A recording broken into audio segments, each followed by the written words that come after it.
Good morning everyone. So last class లో మనం Ansible play books గురించి తెలుసుకున్నాం కదా. సో ఈ క్లాస్ లో కూడా ఇంకొన్ని ప్లే బుక్స్ ఉన్నాయి. So we can complete that today. So ఇవాళ వచ్చేసరికి Ansible roles, vault, galaxy, modules and ఇంకా అడాక్ కమాండ్స్ ఇలా కొన్ని టాపిక్స్ ఉన్నాయి అనమాట, చిన్న చిన్నవి. సో ఇవాళతో యాన్సిబుల్ కంప్లీట్ చేసేసుకుందాం. సో ఫస్ట్ ఆఫ్ ఆల్ ఒక 2 సర్వర్స్ తీసుకుందాం, ఒకటి మాస్టర్ అండ్ ఇంకా స్లేవ్. సో ఫస్ట్ వీటన్నిటికి సెటప్ అయితే చేద్దాం.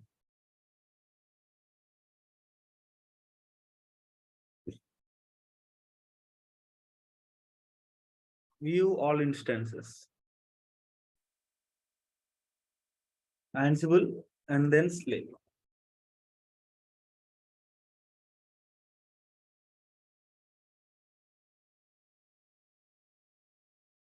Select this Ansible and then connect.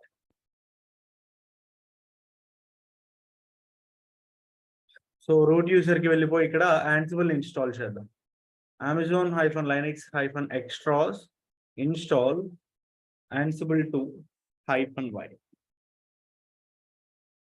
Slave ni kuda connect cheskundam.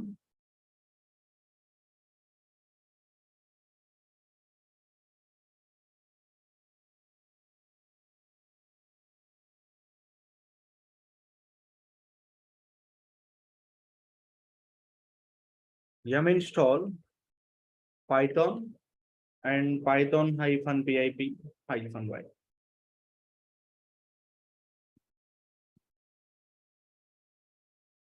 So Ansible install చేసుకున్నాం. నెక్స్ట్ కనెక్ట్ చేద్దాం. ఫస్ట్ రూట్ యూజర్ కి పాస్వర్డ్ పెట్టాలి. passwd root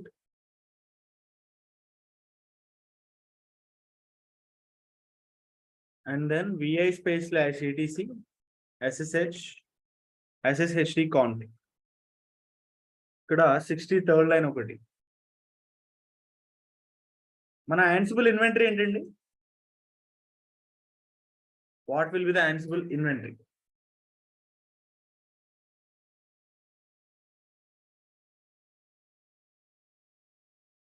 ఏంటి అందరు సైలెంట్ అయిపోయారు? passwd root మన Ansible డిఫాల్ట్ ఇన్వెంటరీ ఏంటి?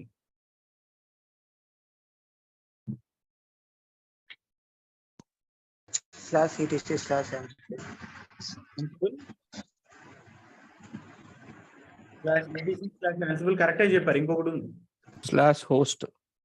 yes /host. అక్కడే కదా మనం గ్రూప్స్ క్రియేట్ చేసి ఇన్వెంటరీని ఎనేబుల్ చేస్తున్నాం. సో అది మన డిఫాల్ట్ ఇన్వెంటరీ. సో మనకి 2 టైప్స్ ఆఫ్ ఇన్వెంటరీస్ ఉంటాయి అన్నమాట. ఒకటేమో స్టాటిక్ ఇన్వెంటరీ, ఇంకొకటి డైనమిక్ ఇన్వెంటరీ. మనం ఇప్పటి వరకు వాడింది స్టాటిక్ ఇన్వెంటరీ అన్నమాట. డైనమిక్ అంటే ఎప్పటికప్పుడు చేంజ్ అవుతూ ఉంటుంది. మన ఓన్ గా మనం ఒక ఇన్వెంటరీని కూడా క్రియేట్ చేసుకోవచ్చు. బట్ అది ఇప్పుడు కాదు, ప్రాజెక్ట్ వచ్చినప్పుడు చెప్తాను నేను మీకు మన ఓన్ గా మనం ఒక ఇన్వెంటరీని ఎలా క్రియేట్ చేయాలి అని. Next ssh-keygen ssh-copy-id space root @ instance యొక్క private IP address copy and then paste. yes done. ssh space root @ IP అడ్రస్ కరెక్ట్ అయిపోయింది. ఎగ్జిట్ అయిపోయి vi/etc ansible.cfg లో 14th లైన్ ఐ థింక్, దీన్ని అన్కామెంట్ చేద్దాం ఇన్వెంటరీ. నెక్స్ట్ అదే పాత్కి వెళ్ళిపోదాం. ఈటీసీలో Ansible లో పోస్ట్స్. ఇక్కడ dev అనే ఒక గ్రూప్ తీసుకొని దీనిలో ప్రైవేట్ IP అడ్రస్ ఇచ్చారు. సో కనెక్ట్ అయిందో లేదో చెక్ చేసుకోవాలి అంటే Ansible all -m ping. So success, connect అయిపోయింది. Now let's write the playbook. ఒక ప్లేబుక్ రాదు. సో ఫస్ట్ కాన్సెప్ట్ వచ్చేసరికి రోల్స్ తో మొదలు పెడదాం. మనకి Ansible లో రోల్స్ అని చెప్పేసి ఉంటాయి. ఈ రోల్స్ అనేది మనకి ఎటువంటి సిచ్యువేషన్ లో వాడతామంటే, సపోజ్ మనకు ఒక పెద్ద టాస్క్ ఉందన్నమాట. సో అంత పెద్ద టాస్క్ ని ఒకళ్ళే చేయాలంటే చేయగలరా? పాసిబుల్ కాదు కదా. సో మనం ఏం చేస్తామంటే మన వర్క్ ని షేర్ చేసుకుంటాం. ఎలా అంటే త్రూ రోల్స్ ద్వారా. సపోజ్ ఒక చిన్న ఎగ్జాంపుల్ తీసుకుందాం. ఇక్కడ మనం ఒక డిప్లాయ్మెంట్ చేయాలండి. డిప్లాయ్మెంట్ చేయాలి అంటే ఫస్ట్ మనం ఏం చేయాలి? వెబ్ సర్వర్ని ఇన్స్టాల్ చేయాలి. వెబ్ సర్వర్ని ఇన్స్టాల్ చేయాలన్నమాట. తర్వాత అక్కడ ఒక ఫైల్ క్రియేట్ చేయాలి. తర్వాత అదే ఫైల్లో కంటెంట్ పెట్టాలి. నెక్స్ట్ అదే వెబ్ సర్వర్ని స్టార్ట్ చేయాలి. ఇలా 4 స్టెప్స్ ఉన్నాయి, లైక్ 4 స్టేజెస్. నేను మీకు ఇచ్చిన టాస్క్ ఇది. సో ఎంతమంది చేశారో లేదో తెలియలే కానీ ఇవాళ దీన్నే రోల్స్ ఫార్మెట్లో చెప్తాను. అంటే రోల్స్ ఇంప్లిమెంట్ చేసి ఎలా చేయాలి అని. సో ఒక డెవలపర్, ఒక యాన్సిబుల్ యూజర్ వచ్చేసరికి వెబ్ సర్వర్ని ఇన్స్టాల్ చేయాలి. సో ఇతను పర్సన్ 1, యూజర్ 1 అనుకుందాం. సెకండ్ యూజర్ ఫైల్స్ని క్రియేట్ చేస్తాడు, యూజర్ 2.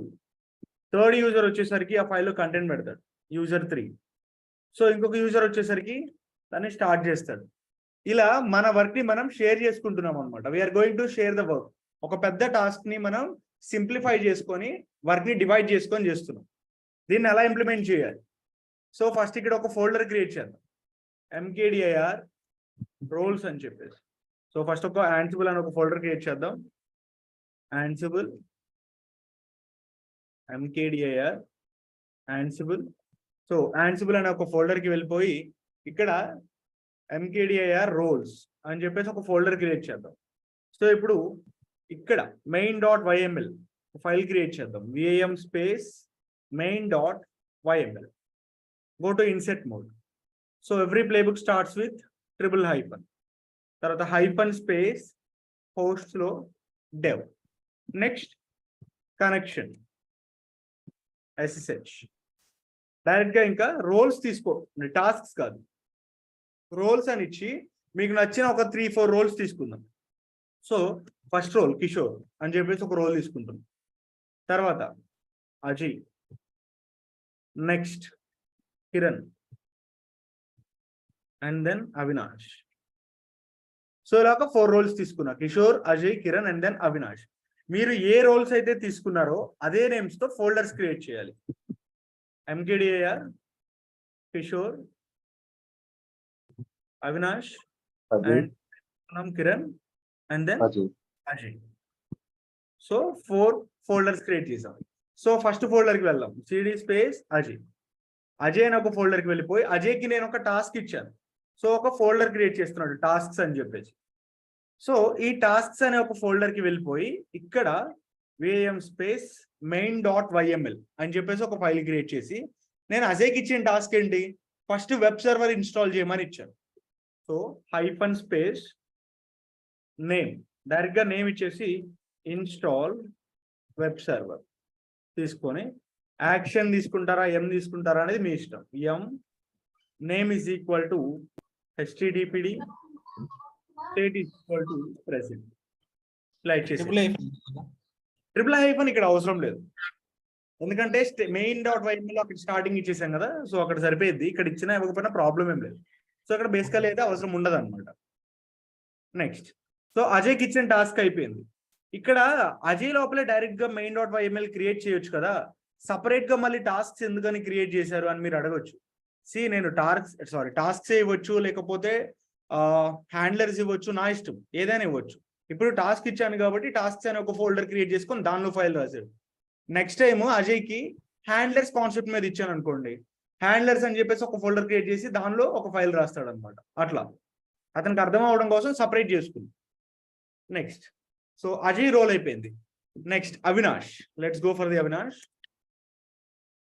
సో అవినాష్కి ఒక ఫైల్ క్రియేట్ చేయమని చెప్పేసి ఇచ్చాను, mkdir ఇక్కడ కూడా టాస్క్స్, cd స్పేస్ టాస్క్స్ వెళ్ళిపోయి vam space main.yml hyphen space name create a file, ఒక ఫైల్ క్రియేట్ చేయమని ఇచ్చాను. సో ఏ మాడ్యూల్ తీసుకుంటాం దీనికి, ఫైల్ మాడ్యూల్ తీసుకుంటాం. ఫైల్లో ఫస్ట్ ఏముంటది, పాత్. ఎక్కడ క్రియేట్ అవ్వాలి పాత్ నాకు అంటే వెబ్ సర్వర్ లో మనకు ఒక పాత్ ఉంటది కదా, ఎక్కడ క్రియేట్ అవ్వాలి అది, స్లాష్ వేర్. ఫస్ట్ ముందు స్లాష్ ఉండాలి, /var/www/html. ఫైల్ నేమ్ వచ్చేసరికి index.html అనే ఒక ఫైల్ నేమ్. నెక్స్ట్ స్టేట్ ఏమైంది, టచ్. సో ఫైల్ క్రియేట్ చేశాడు అవినాష్. సో అవినాష్కి ఇచ్చిన టాస్క్ కూడా కంప్లీట్ అయిపోయింది. తర్వాత నెక్స్ట్ కిరణ్ ఉన్నాడు. Let's go for the Kiran. CD space Kiran కి కూడా ఒక టాస్క్ ఇచ్చాను. టాస్క్స్ సిడి స్పేస్ టాస్క్స్ వెళ్ళిపోయి vim space main dot YML hyphen space name insert some data into file అని చెప్పేసి డేటా పెట్టాలి. సో దీనికి ఏ మాడ్యూల్ యూజ్ చేస్తాం? Copy module. కాపీ అండ్ తర్వాత పాత డెస్టినేషన్ ఇక్కడ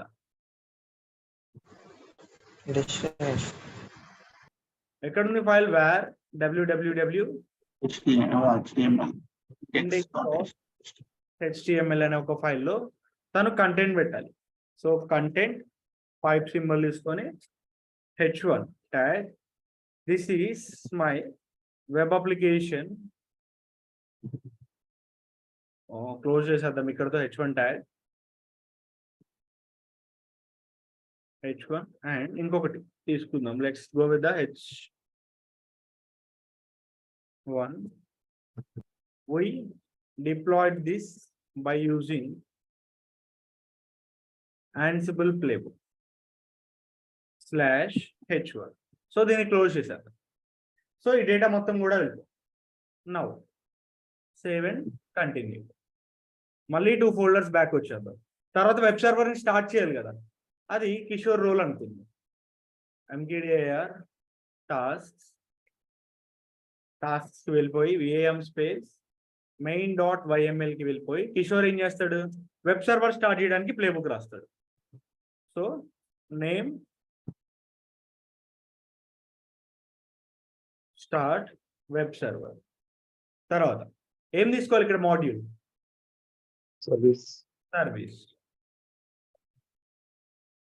service name is equal to httpd state is equal to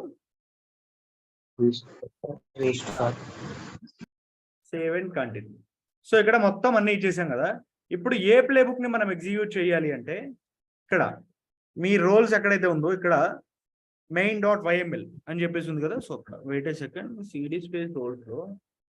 so వీడే mistake. Basically ఈ ఫోల్డర్స్ అన్ని కూడా రోల్స్ లో ఉండాలండి. సో మూవ్ చేద్దాం. Move Ajay, Avinash, next Kiran and then Kishore. So ఈ ఫోల్డర్స్ అన్ని కూడా ఎక్కడికంటే రోల్స్ లోపలికి వెళ్ళాలి. రోల్స్ అనే ఒక ఫోల్డర్ లో ఉన్నాయి. Now it's correct. సో ఇప్పుడు ఒక ట్రీ అనే ఒక ప్యాకేజ్ ఇన్స్టాల్ చేసి మీకు ఫార్మేట్ చూపిస్తాను ఎలా ఉంటుంది అని. yminstall tree-5. సో ఇప్పుడు ట్రీ అని చెప్పేసి ఇవ్వండి. ఫస్ట్ మెయిన్ డాట్ YML ఉంటుంది. దీనిలో ఏముంటాయి? రోల్స్. మనం ఏవైతే రోల్స్ డిఫైన్ చేస్తున్నామో ఆ రోల్స్ ఇక్కడ ఇస్తామన్నమాట, లిస్ట్ ఆఫ్ రోల్స్ అన్ని కూడా. తర్వాత రోల్స్ అనే ఒక ఫోల్డర్ క్రియేట్ చేసి మెయిన్ డాట్ YML లో మీరు ఏవైతే రోల్స్ ఇచ్చారో ఆ రోల్స్ అన్ని కూడా ఇవ్వాలి. నేను 4 రోల్స్ తీసుకున్నాను: Ajay, Avinash, Kiran and then Kishore. So first అజయ్కి ఒక టాస్క్ ఇచ్చాను, ఏమని? వెబ్ సర్వర్ ఇన్స్టాల్ చేయమని. తర్వాత అవినాష్కి ఫైల్ క్రియేట్ చేయమని ఇచ్చాను. కిరణ్కి ఫైల్లో డేటా యాడ్ చేయాలి. కిషోర్ ఏమో ఆ ఫైల్ ఆ వెబ్ సర్వర్ని స్టార్ట్ చేయాలన్నమాట. ఈ విధంగా ఇచ్చి ఈ మెయిన్ డాట్ YML ని మీరు ఎగ్జిక్యూట్ చేయాలి. Ansible -playbook space main dot YML అని చెప్పేసి ఇవ్వండి. సో మీరు రోల్స్ లో ఏదైతే ఆర్డర్ మెన్షన్ చేశారో అదే ఫాలో అవుతుంది అనమాట. ఇక్కడ మనకి ఒక ఎర్రర్ వచ్చింది. So the value state must be reloaded, restarted, started, stop, got, restarted. ఎక్కడ వచ్చింది error? Start the web server. Kishore restarted spelling తప్పించారు sir. yes cd space VAM space roles లో కిషోర్ లో టాస్క్స్ లో మెయిన్ డాట్ YML వెళ్ళిపోయి restarted. Okay, but అయినా first మనకి ఇది కాదు కదా ఎగ్జిక్యూట్ అవ్వాల్సిందే. VAM space main dot YML లో ఫస్ట్ కిషోర్ ఇచ్చాం. ఫస్ట్ వచ్చేసి వెబ్ సర్వర్ ఇన్స్టాల్ అవ్వాలి. ఇన్స్టాల్ అవ్వమని చెప్పేసి ఎవరికి చెప్పాము? ఆర్డర్ కరెక్ట్గా ఇవ్వలేదు ఇక్కడ. ఫస్ట్ వెబ్ సర్వర్ ఇన్స్టాల్ అవ్వమని రోల్ ఎవరికి అసైన్ చేసాం ఇందాక? అజయ్. తర్వాత ఫైల్ క్రియేట్ చేయాలి. అవినాష్ కదా. నెక్స్ట్ కిరణ్, కిషోర్. కిషోర్. ఇది correct order. Save and continue. So ఇప్పుడు ఒకసారి ఎగ్జిక్యూట్ చేద్దాం. Ansible hyphen playbook space file name. So first install Ajay అనే ఒక రోలో చూడండి, ఇన్స్టాల్ వెబ్ సర్వర్ అంటే HTTPD ఇన్స్టాల్ అయింది. తర్వాత అవినాష్ ఏం చేస్తున్నాడు, ఒక ఫైల్ క్రియేట్ చేస్తున్నాడు. కిరణ్ డేటా ఇన్సర్ట్ చేస్తున్నారు. నెక్స్ట్ కిషోర్ వచ్చేసరికి వెబ్ సర్వర్ ని స్టార్ట్ చేశారు. మొత్తం కంప్లీట్ ఎండ్ టు ఎండ్ అయిపోయిన తర్వాత మీ స్లేవ్ సర్వర్ యొక్క పబ్లిక్ IP అడ్రస్ ని తీసుకొని కాపీ చేసి ఇక్కడ పేస్ట్ చేస్తే మీకు అవుట్పుట్ రావాలి. వచ్చిందా? సో ఇలా మన వర్క్ ని మనం డివైడ్ చేసుకొని చేస్తాం అన్నమాట. ఇది జనరల్ గా రూల్స్. సో ఇది అందరికి అర్థమైందండి concept? Is this clear to every one?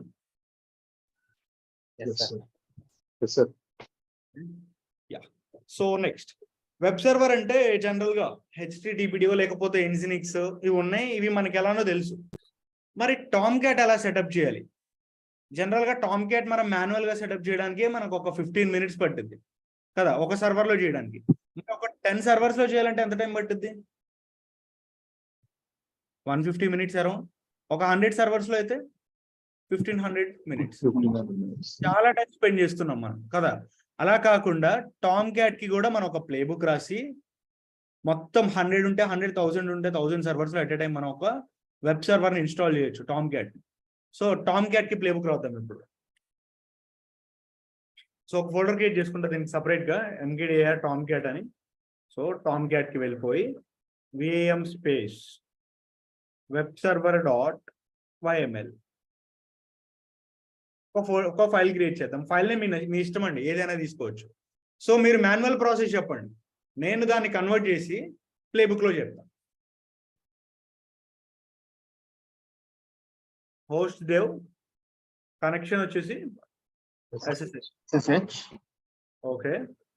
తర్వాత టాస్క్ ఫస్ట్ ఏం చేస్తాం?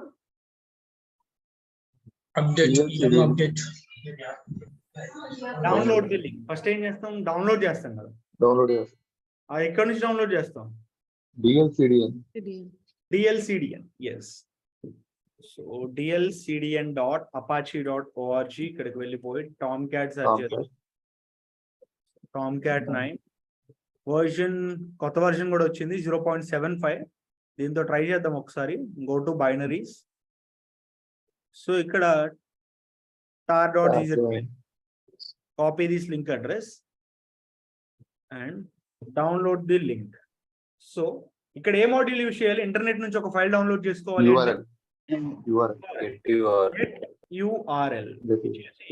URL అని చేసి మన URL ఇచ్చేద్దాం. ఓకే, URL ఇచ్చేసి తర్వాత డెస్టినేషన్ మీకు ఇది ఎక్కడ డౌన్లోడ్ అవ్వాలి? రూట్ లో, హోమ్ డైరెక్టరీలో అయిపోవాలి. ఓకే, డౌన్లోడ్ చేసేసాం. నెక్స్ట్ ఏం చేయాలి? ఏంటది? అన్జిప్ చేయాలి. ఎస్, అన్జిప్ చేయాలి అంటే డైరెక్ట్ గా కమాండ్ వాడుకోవచ్చు కదా.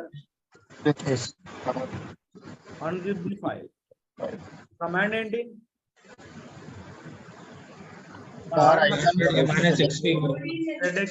File name. ఫైల్ నేమ్ ఇది లాస్ట్ నేమ్ అండి. ఇది ఉన్నది మీకు ఫైల్ నేమ్ అనమాట. Copy and then paste. Okay, so దీనికి ఆల్టర్నేట్ వే కూడా ఉంటుంది. కమాండ్ కాకుండా ఆర్క్యూ అని చెప్పేసి ఉంటుంది అనమాట. దాన్ని కూడా మనం యూజ్ చేసుకోవచ్చు. నెక్స్ట్ నేమ్ అన్జిప్ చేసింది తర్వాత ఏం చేయాలి?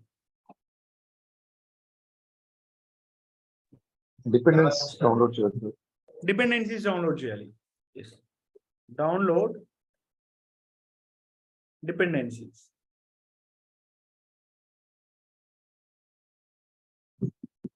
సో ఇక్కడ m మాడ్యూల్ తీసుకొని నేమ్ ఈజ్ ఈక్వల్ టు ఏంటి dependency Java -1.8.0 -OpenJDK. Next state is equal to present. Okay, 11 అయినా 1.8.0 అయినా రెండిట్లో ఏదైనా వర్క్ అయింది ఇక్కడ. నెక్స్ట్ డిపెండెన్సీస్ ఇన్స్టాల్ చేసాం. తర్వాత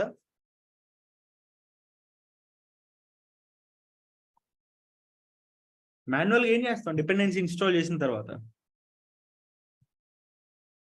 రీస్టార్ట్ చేయాలి. స్టార్ట్ చేసి ఫస్ట్ Start స్టార్ట్ చేయాలి. యా స్టార్ట్ చేయాలి అంటే ఫస్ట్ ఆ ఫైల్ లోపలికి వెళ్ళాలి. మనకి ఏంటంటే ఇది అంటార్ చేసినప్పుడు చాలా పెద్ద ఫైల్ వస్తుంది అనమాట.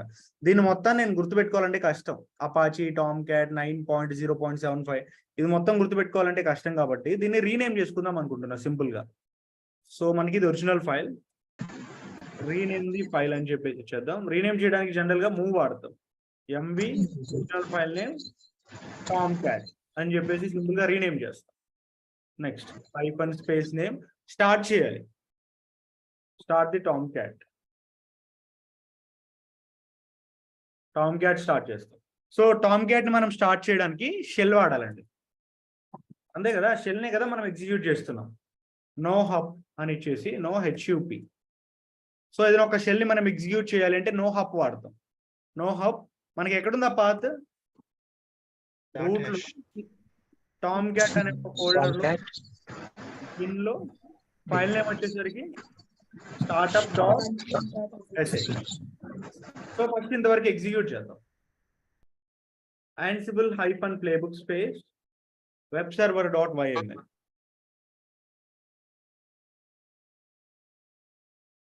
టామ్ క్యాట్ కి మనము పాస్వర్డ్ సెట్ చేస్తాం కదా, మేనేజర్ చేస్తాం. GUI manager script. Yes, that I will tell you.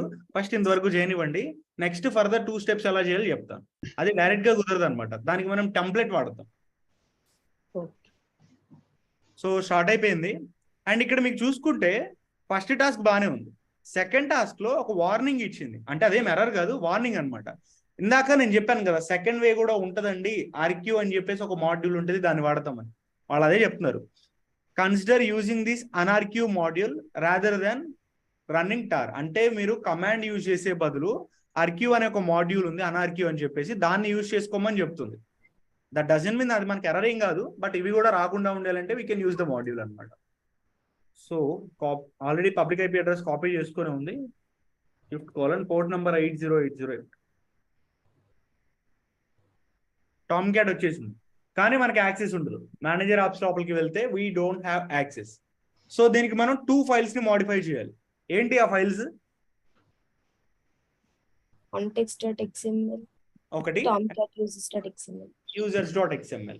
అయితే ఇక్కడ మనకు ఒక ప్రాబ్లం ఉందన్నమాట. ఆ ప్రాబ్లం ఏంటంటే Ansible ప్లేబుక్ ద్వారా స్లేవ్ సర్వర్ లో ఉన్న ఫైల్ ని మనం చేంజ్ చేయలేం. It is not possible to change the files which are present in slave servers through Ansible playbook. మరి ఎలా? కొంచెం లాజికల్ గా ఆలోచించండి, దానికి సొల్యూషన్ దొరికింది.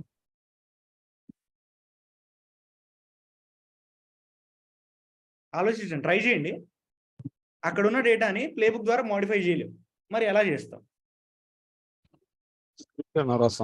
మాస్టర్ లోకి మూవ్ చేసుకుంటాం. మాస్టర్ లోకి మూవ్ చేసుకొని అక్కడ చేంజ్ చేస్తారా? ఇక్కడ చేంజ్ చేస్తే ఇక్కడ కదా చేంజ్ అయ్యేది, కానీ మనకు అక్కడ కదా చేంజ్ చేయాల్సింది. దీనికి దానికి ఏమైనా కనెక్షన్ ఇచ్చి అందులో చేంజ్ చేసి అవి టెంప్లెట్ కరెక్ట్. సో టెంప్లెట్ వాడతాం, బట్ ఎలా అంటే నేను అక్కడ చేంజ్ చేయలేను అని చెప్పాను, కానీ మాస్టర్ లో చేంజ్ చేయొచ్చు కదా. మాస్టర్ లో చేంజెస్ చేసి ఆ చేంజెస్ ని మళ్ళీ మనం స్లేవ్ కి పంపొచ్చు కదా. నేను ఏమంటున్నానంటే ఫస్ట్ ఇది మన మాస్టర్ సర్వర్, ఇది మన స్లేవ్ సర్వర్ అన్నమాట. ఈ స్లేవ్ సర్వర్ లో context.xml అనే ఒక ఫైల్ లో మనం మోడిఫై చేయాలి. ఇదే context.xml అనే ఒక ఫైల్ మన మాస్టర్ లో కూడా మనం మెయింటైన్ చేసుకొని మీరు చేంజెస్ ఏవైతే చేయాలనుకుంటున్నారో అవి మాస్టర్ లో చేసి ఫైల్ ని కాపీ చేస్తే సరిపోయేది కదా. అప్పుడు ఇది ఓవర్ రైట్ అయిపోయింది, పాత ఫైల్ డిలీట్ అయిపోయి మనం చేసిన చేంజెస్ ఉన్న ఫైల్ ఇక్కడ రీప్లేస్ అయిపోయింది. సేమ్ అదే విధంగా tomcat users.xml ఫైల్ లో కూడా మాస్టర్ లో కాన్ఫిగర్ చేసుకుంటాం, దాన్ని ఒక్కదాన్ని తీసుకెళ్ళి ఇక్కడ పంపించేస్తాం. సో మనకి ఇక్కడ ఇష్యూ రిజాల్వ్ అయినట్లేనా?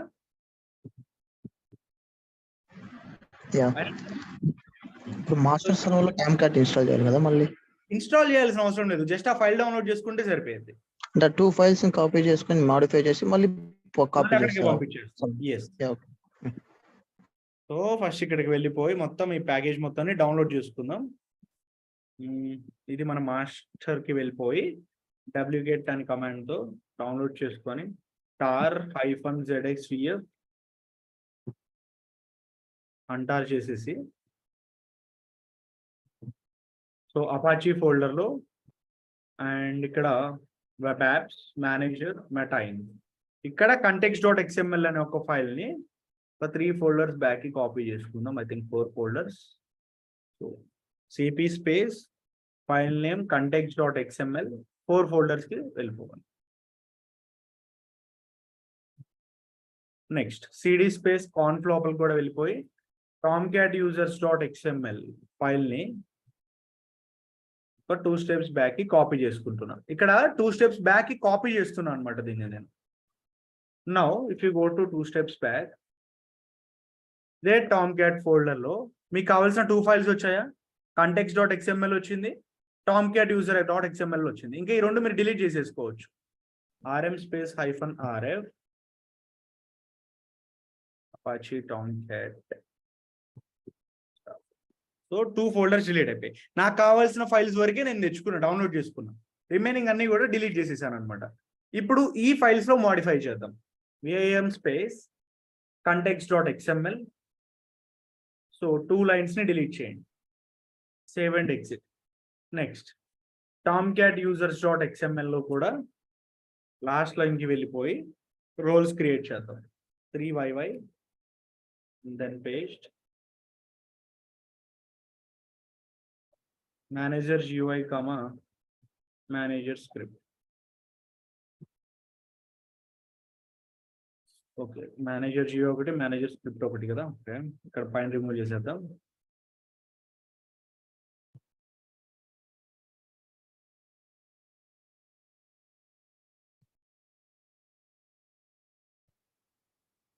నెక్స్ట్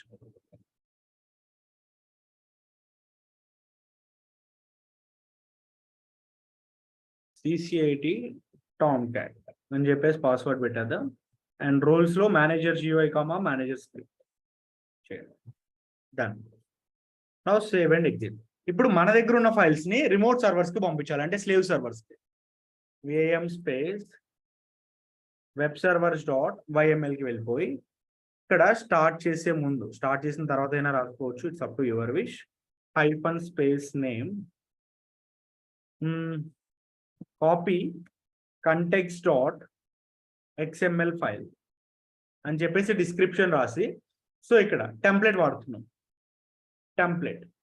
సో ఈ టెంప్లెట్ లో సోర్స్ డెస్టినేషన్ ఇస్తాం. డైరెక్ట్ గా కాపీ మాడ్యూల్ కూడా యూజ్ చేసుకోవచ్చు, అదే విధంగా టెంప్లెట్ కూడా వర్క్ అవుతుంది అనమాట. సోర్స్. సో ఎక్కడుంది మన ఫైల్? రూట్ డైరెక్టరీలో tomcat అనే ఒక ఫోల్డర్ లో ఉంది అనుకుంటా, అంతే కదా. సో tomcat అనే ఒక ఫోల్డర్ లో context.xml అనే ఒక ఫైల్ ఉంది, అంటే ప్రజెంట్ వర్కింగ్ డైరెక్టరీ. ఇది మీరు తెలుసుకోవాలి అనుకుంటే ఇక్కడ pwd ఇవ్వండి. రూట్ లో tomcat, దీన్ని యాజ్ ఇట్ ఈస్ కాపీ చేసుకొని ఇక్కడ ఇవ్వచ్చు. రూట్ లో tomcat అనే ఒక ఫోల్డర్ లో context.xml అనే ఒక ఫైల్, ఇది మనకి సోర్స్. తర్వాత డెస్టినేషన్, ఇది మీకు ఎక్కడ కాపీ అవ్వాలి, ఏ పాత్ కి కాపీ అవ్వాలి? రూట్ లో అక్కడ కూడా tomcat అనే ఒక ఫోల్డర్ ఉంది. ఆ tomcat లో మేనేజర్ లో మెటైన్ INF లో context.xml అనే ఒక ఫైల్ గా కాపీ అవ్వాలి. ఓకే, ఫస్ట్ ఫైల్ కాపీ అయిపోయింది. Next one copy tomcat users file. And ఇక్కడ కూడా same template source. So same ఇక్కడ స్లాష్ రూట్ లో tomcat లో ఫైల్ నేమ్ వచ్చేసరికి tomcat-users అండి. చాలా మంది యూజర్ పెడతారు ఇక్కడ. tomcat-users.xml file. Next destination slash root లో tomcat లో కూడా conf అనే ఒక ఫోల్డర్ లో tomcat-users.xml ఈ పాత్ కి వెళ్ళాలన్నమాట. కాన్ఫిగరేషన్స్ చేంజ్ చేశాం కదా, ఏం చేయాలి? కాన్ఫిగరేషన్స్ చేంజ్ చేసినప్పుడు స్టార్ట్ చేయాలి. ఫస్ట్ స్టాప్ చేసి ఆ తర్వాత స్టార్ట్ చేస్తాం. Start చేయాలి, yes. ఇక్కడ షెల్ ఎగ్జిక్యూట్ చేస్తాం అనమాట. shutdown.sh తర్వాత మళ్ళీ స్టార్ట్ చేస్తాం. Name start the tomcat so ఇంకా మీరు ఇక్కడ కావాలంటే దీన్ని తీసేయచ్చు. ఇక్కడ స్టార్ట్ చేస్తాం కదా, if you want you can remove. ఉంచినా పెద్ద ప్రాబ్లం ఏం లేదనుకోండి. ఇది మనకి ఎంటైర్ టామ్ క్యాట్ సెటప్ కి కావాల్సిన ఒక ప్లేబుక్. కష్టంగా ఉందా, ఈజీగా ఉందా?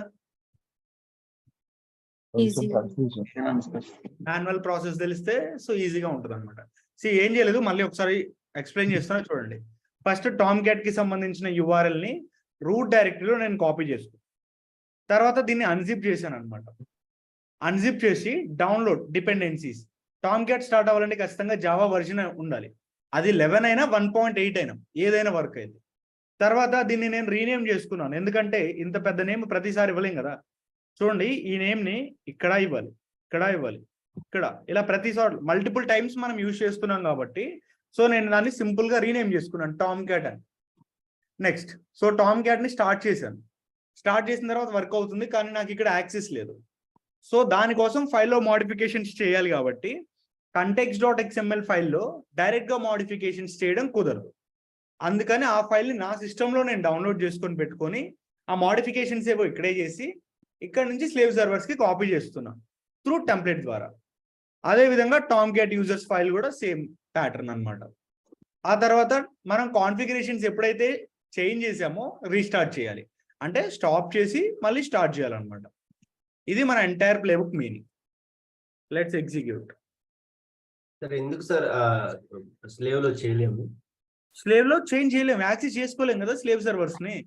మాన్యువల్ అయిపోయింది అప్పుడు. అలాగా మనం ప్రతిసారి ఆ స్లేవ్ లోపలికి వెళ్ళి చేంజ్ చేయాలంటే అది మాన్యువల్ అవుతుంది కదా. 100 సర్వర్స్ ఉన్నప్పుడు మాన్యువల్ గా చేయలేము. చూడండి, ఇక్కడ మనకి ఎర్రర్ వచ్చింది, ఇది ఎక్స్పెక్టెడ్ ఎర్రరే. ఇక్కడ ఏంటి, కాపీ context.xml లో destination root Tomcat manager మెటైన్ డజంట్ ఎగ్జిస్ట్. సో అంటే మనం పాత్ తప్పించాం అనమాట. అంటే వెబ్ యాప్స్ ఇవ్వలేదు సార్. ఎస్, వెబ్ యాప్స్ ఇవ్వలేదు. VAM space web apps.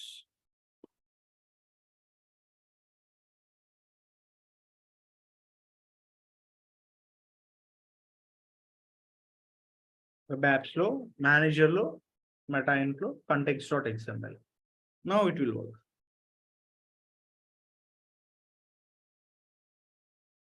So ఇది కూడా ఒక ఎక్స్పెక్టెడ్ ఎర్రర్. చూడండి, రీనేమ్ ది ఫైల్ అంటే ఆల్రెడీ మనం ఫైల్ ని రీనేమ్ చేసాం. అంటే ఒక ఫోల్డర్ క్రియేట్ అయింది టామ్ క్యాట్ అని.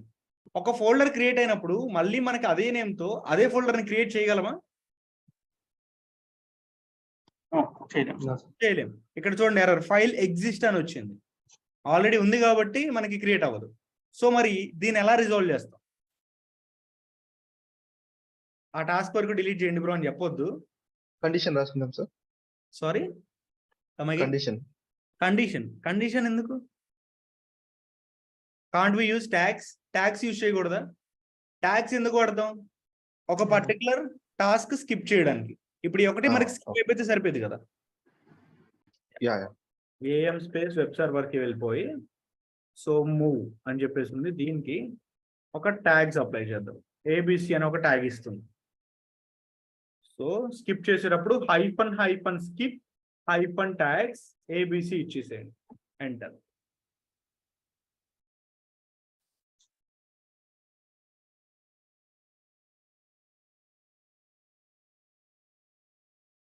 డన్. సో ఒకసారి వెళ్ళి చూద్దాం. 8080 మేనేజర్ యాప్స్. సో ఈసారి యూజర్ నేమ్ అడుగుతుంది. User name Tomcat, password CC80 Tomcat, sign in. సీట్స్ డన్. ఈ విధంగా మనం సింపుల్ గా ఎన్ని సర్వర్స్ లో కావాలంటే అన్ని సర్వర్స్ లో ఎట్ ఏ టైం అప్లికేషన్ ని డిప్లాయ్ చేసుకోవచ్చు. అర్థమైందా? టాస్క్ ఇవ్వచ్చా దీని మీద? సో టాస్క్ ఏంటంటే మొత్తం ఎండ్ టు ఎండ్ ఒక అప్లికేషన్ ని మీరు డిప్లాయ్ చేయాలి. జావా అప్లికేషన్ ని. అంటే మనం జెన్కిన్స్ లో చేసాం కదా, 1 అనే ఒక రిపాజిటరీ యూజ్ చేసుకొని చేసాం, గుర్తుందా?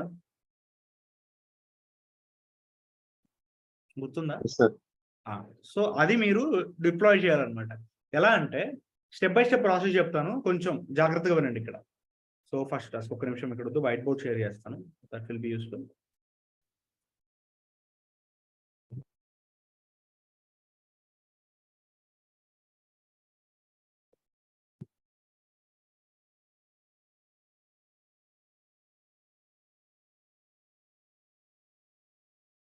deploy a Java web application in 3 servers at a time. At a time 3 servers లో మనకి జావా వెబ్ అప్లికేషన్ డిప్లాయ్ అయిపోవాలి. ఇది మన అల్టిమేట్ ఎయిమ్. సో ఫస్ట్ మీరు ఏం చేయాలంటే 4 సర్వర్స్ తీసుకోవాలి. 4 సర్వర్స్. ఫస్ట్ వన్ సర్వర్ వచ్చేసరికి ఫస్ట్ సర్వర్ జెన్కిన్స్ అన్నమాట. రిమైనింగ్ 2, 3, 4 ఇవి వచ్చేసరికి slave servers.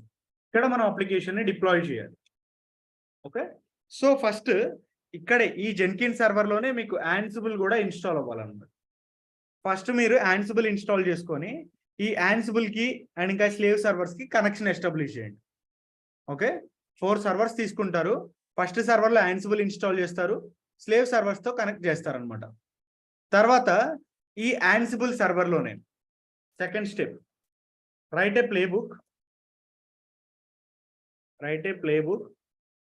To install web server అంటే టామ్క్యాట్ ఇన్ యాన్సిబుల్ సర్వర్.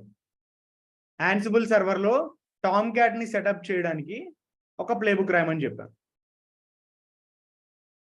ఇది సెకండ్ స్టెప్ అన్నమాట. తర్వాత స్టెప్ 3, సెటప్ జెన్కిన్స్ ఇన్ ఎక్కడ యాన్సిబుల్ సర్వర్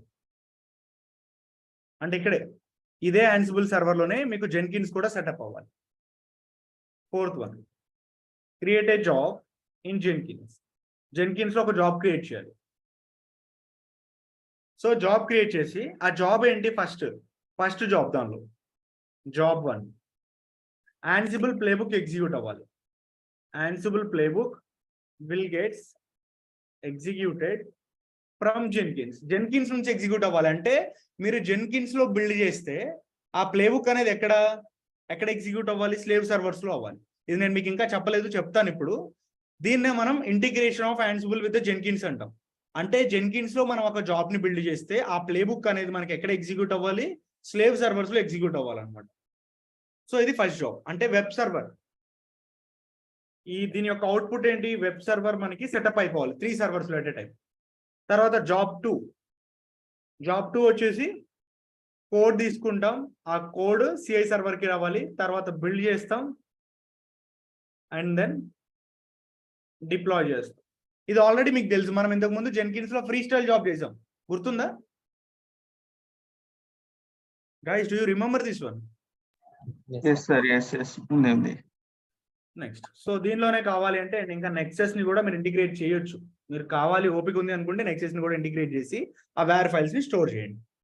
సో మళ్ళీ చెప్తున్నా చూడండి, 4 సర్వర్స్ తీసుకోవాలి. ఒక సర్వర్ లో జెన్కిన్స్ అండ్ ఇంకా యాన్సిబుల్ సెటప్ చేయండి. యాన్సిబుల్ ని ఈ 3 స్లేవ్స్ తో సెటప్ చేయాలన్నమాట.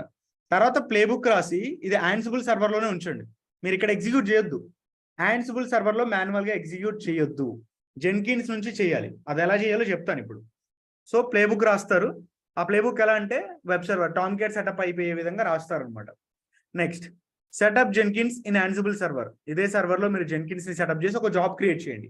ఫస్ట్ జాబ్ ఏంటి, యాన్సిబుల్ ప్లేబుక్ ఎగ్జిక్యూట్ అవ్వాలి. ఓకే, సెకండ్ జాబ్ వచ్చేసరికి కోడ్ బిల్డ్ టెస్ట్ అండ్ ఇంకా డిప్లాయ్. ఇవి అన్ని కూడా ఇక్కడ జరిగిపోవాలన్నమాట. ఇది మీకు ఇచ్చే టాస్క్. అందరికీ అర్థమైందా? దీనిలో ఏమన్నా డౌట్స్ ఉన్నాయా?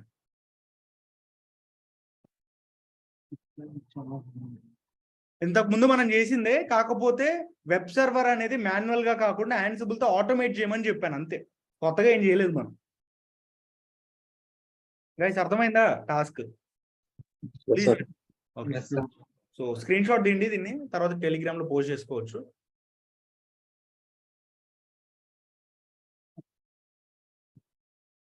Yes, sir. Yeah. Okay, thank you. So ఒక ప్లేబుక్ రాసి దాన్ని మనం జెన్కిన్స్ నుంచి ఎలా డిప్లాయ్ చేయాలో నేర్చుకుందాం. So first right a playbook. ఇక్కడ టామ్క్యాట్ ఆల్రెడీ పెట్టేశారా? Okay, that's cool. So let's write a playbook. ఇప్పుడు ఇంటర్వ్యూలో రోల్స్ ని ఎలా ఎక్స్ప్లెయిన్ చేయాలో కొంచెం చెప్తారా? సారీ, ఇంటర్వ్యూలో ఇంకా రోల్స్ గురించి అడిగితే ఇలా స్టెప్స్ ఎక్స్ప్లెయిన్ చేయాలా, లేకపోతే ఏమైనా థియరీ ఉంటుంది? ఇంటర్వ్యూలో మనకి రోల్స్ అడగరు, డెవాప్స్ రోల్స్ అడుగుతారు కానీ యాన్సిబుల్ రోల్స్ అడగరు. ఇంటర్వ్యూలో మిమ్మల్ని ఎలా అడుగుతారు, యాన్సిబుల్ లో మీరు ఏ వర్క్ చేశారు, అక్కడ మీ రోల్ ఏంటని అడుగుతారు. సో అక్కడ మన రోల్ జనరల్ గా ఏముంటుంది, డిపెండెన్సీస్ ఇన్స్టాల్ చేయడం, వెబ్ సర్వర్స్ అప్ చేయడం, వెబ్ సర్వర్స్ ని స్టార్ట్ చేయడం, లేకపోతే సర్వర్స్ ని మానిటర్ చేసుకోవడం. నెక్స్ట్ ఇంకా మనకి ఏముంటుంది, ఎంతవరకు మనం వాల్యూమ్ యూజ్ చేసుకున్నాము, సిపిఐ యూటిలైజ్ చేసుకున్నామో తెలుసుకోవడం, ఇట్లా ఇవి ఉంటాయి అన్నమాట. Ansible what is Ansible role అంటే అప్పుడు అది నేను చెప్తాను, నేను మీకు ఇంటర్వ్యూ క్వశ్చన్స్ ఇస్తాను, జెన్కిన్స్ ఇచ్చినట్లే దీనికి కూడా ఇస్తాను. థ్యాంక్స్. VIM space 1.yml అని చెప్పేసి ఒక ఫైల్ క్రియేట్ చేద్దాం. అండ్ సో ఒక నార్మల్ ప్లేబుక్ రాస్తున్నాం. host dev connection SSH tasks name install git install చేస్తుంది. తర్వాత yum name is equal to git, state is equal to present. Escape, save and continue. So అయితే ఇక్కడ ఈ 1.yml ని నేను ఇక్కడ మాన్యువల్ గా ఎగ్జిక్యూట్ చేయకుండా దీన్ని జెన్కిన్స్ తో ఇంటిగ్రేట్ చేద్దాం అనుకుంటున్నాను. అంటే ఫస్ట్ ఆఫ్ ఆల్ మన సర్వర్ లో జెన్కిన్స్ సెటప్ చేయాల్సి ఉంటుంది అనమాట. సో జెన్కిన్స్ సెటప్ చేయడానికి కమాండ్స్ కావాలి కదా, I already have. So just do the copy paste.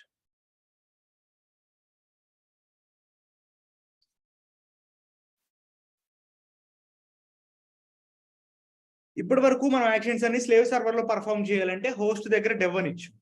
అదే మన సర్వర్ లో మాస్టర్ సర్వర్ లో పర్ఫామ్ అవ్వాలి అంటే ఏమి ఇవ్వాలి, ఇదే యాన్సిబుల్ సర్వర్ లో నాకు గిట్ ఇన్స్టాల్ అవ్వాలి అనుకుందాం, లెట్ us assume. అది ప్లేబుక్ ద్వారానే అవ్వాలి. Local host correct, local host అని ఇస్తాం.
cat space slash var library Jenkins secrets initial admin password.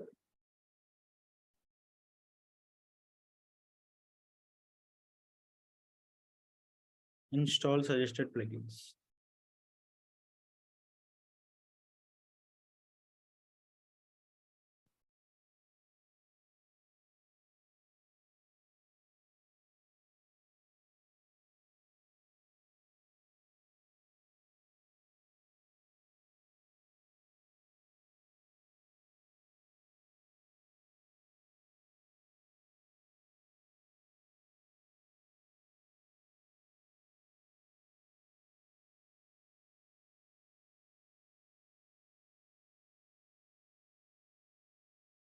So ఇది సెటప్ అవడానికి కొంచెం టైం పట్టేలా ఉంది. మీన్వేల్ ఒక చిన్న టాపిక్ ఉంది, అది చెప్పుకుందాం.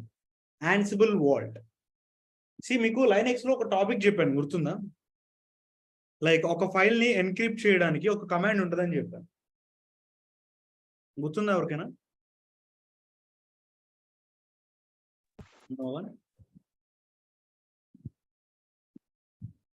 సరే ఇక్కడ చూడండి, cat greater than abc అని ఒక ఫైల్ తీసుకొని hi this is my file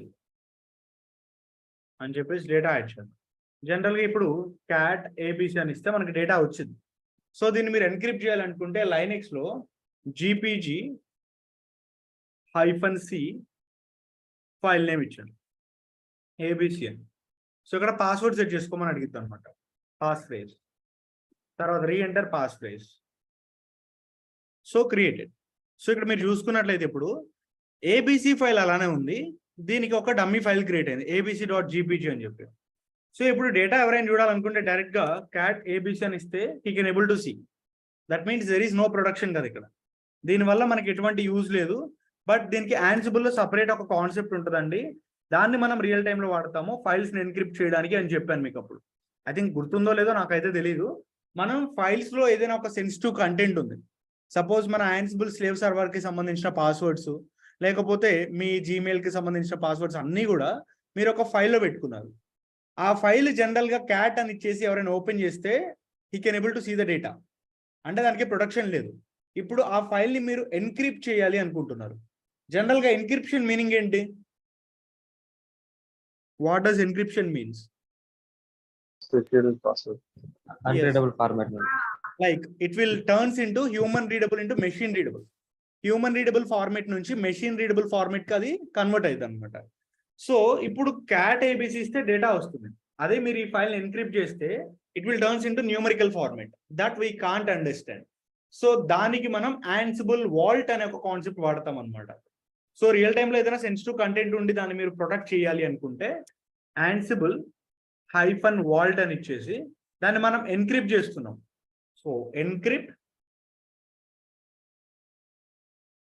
file name, so ABC. So password అడిగిద్ది అనమాట. ఇక్కడ ఒక పాస్వర్డ్ సెట్ చేస్తుంది, confirm password. So encryption successful అయిపోయింది. If you use cat ABC, are you able to read the data? డేటాని చదవలేమన్నమాట. So మరి ఈ పాస్వర్డ్ నాకు తెలుసు, నేను దీన్ని డీక్రిప్ట్ చేయాలి అనుకుంటే Ansible -vault ఎన్క్రిప్ట్ అయితే ఎన్క్రిప్ట్ ఇచ్చాం, దీనికి డీక్రిప్ట్ ఇవ్వాలి. Decrypt and then file name. So vault password అడుగుతుంది, పాస్వర్డ్ ఎంటర్ చేయండి. Decrypt successful. ఇప్పుడు క్యాట్ ABC ఇస్తే see we can able to read the data. ఒకవేళ పెట్టిన పాస్వర్డ్ మర్చిపోతే it is not possible to retrieve. ఆ పాస్వర్డ్ని మళ్ళీ మనం తెచ్చుకోవడం కుదరదు అనమాట. ఆ పాస్వర్డ్ని మనం గుర్తుపెట్టుకోవడానికి క్రెడెన్షియల్ మేనేజర్స్ ఇలాంటివి ఉంటాయి. ఒక్కొక్క కంపెనీలో ఒక్కొక్కటి ఉంటుంది అనమాట పాస్వర్డ్స్ని స్టోర్ చేసుకోవడానికి. అక్కడ Ansible వాల్ట్ పాస్వర్డ్ని మనం స్టోర్ చేసుకుంటాం మర్చిపోకుండా. ఓకే, సో ఇప్పుడు ఇదే డేటాని ఎన్క్రిప్ట్ చేశాం కదా, నౌ క్యాట్ ABC ఇస్తున్నాం, డేటా వస్తుంది. మళ్ళీ ఒకసారి ఎన్క్రిప్ట్ చేస్తున్నాం.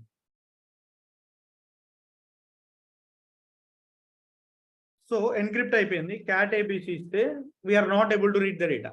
బట్ ఈ పాస్వర్డ్ వేరే వాళ్ళకి తెలిసిపోయింది. Now I want to change the password. ఈ పాస్వర్డ్ చేంజ్ చేయాలి అనుకుంటే Ansible -vault rekey file name ABC ఇవ్వండి. ఫస్ట్ ఎగ్జిస్టింగ్ పాస్వర్డ్ అడిగింది, తర్వాత new password and confirm new password. So rekey successful అంటే పాస్వర్డ్ని మనం రీసెట్ చేసుకున్నాం అనమాట. సో క్యాట్ ABC ఇస్తే చూడండి ఇంకా ఎన్క్రిప్ట్లో ఉంది. ఇప్పుడు డీక్రిప్ట్ చేయండి. డీక్రిప్ట్ చేసేటప్పుడు న్యూ పాస్వర్డ్ ఇవ్వాలి. 1 2 3 4 5 6. So decryption successful.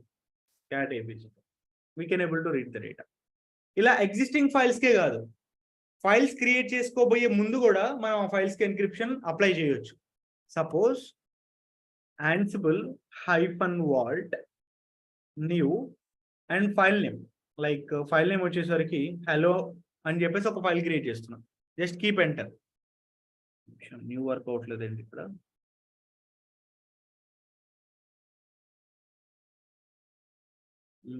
Create, yes new కాదు అది, క్రియేట్ అండ్ దెన్ హలో ఇస్తే ఫస్ట్ పాస్వర్డ్ సెట్ చేసుకోమని అడిగింది. Okay, I'm setting the password here. తర్వాత పాస్వర్డ్ సెట్ చేసిన తర్వాత డైరెక్ట్గా ఇదే ఫైల్ మీకు VIMలో ఓపెన్ అయిపోయింది. ఇక్కడ డేటా రాయొచ్చు, hello this is my vault data. ఇలా డేటా రాసేసిన తర్వాత సేవ్ అండ్ ఎగ్జిట్ చేసేస్తే ఆటోమేటిక్గా ఫైల్ అనేది మెషిన్ రీడబుల్ ఫార్మేట్కి టర్న్ అయిపోయింది. ఇప్పుడు క్యాట్ హలో ఇస్తున్నా చూడండి, ఈవెన్ VIMలో ఓపెన్ చేసినా సరే సేమ్ డేటా వస్తుంది అనమాట. అంటే ఫైల్ క్రియేట్ చేయబోయే ముందే మనం దాన్ని ఎన్క్రిప్ట్ చేసుకోవచ్చు. డేటా పెట్టిన తర్వాత ఆటోమేటిక్గా అది ఎన్క్రిప్ట్ అయిపోతుంది. ఇది Ansible vault concept.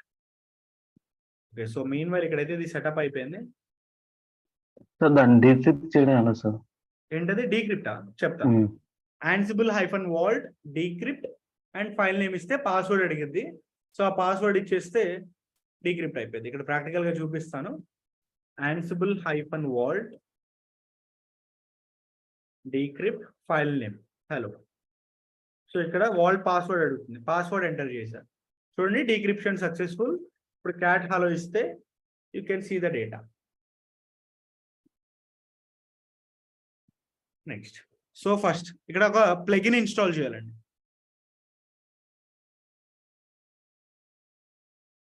Go to manage plugins and then available plugin, publish over SSH. Plugin install చేసుకుందాం. Install without restart.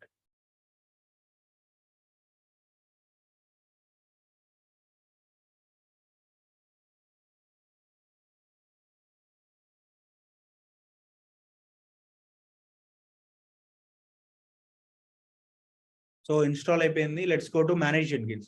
ఫస్ట్ మన సర్వర్ ని దీంతో ఇంటిగ్రేట్ చేయాలి. Configure system,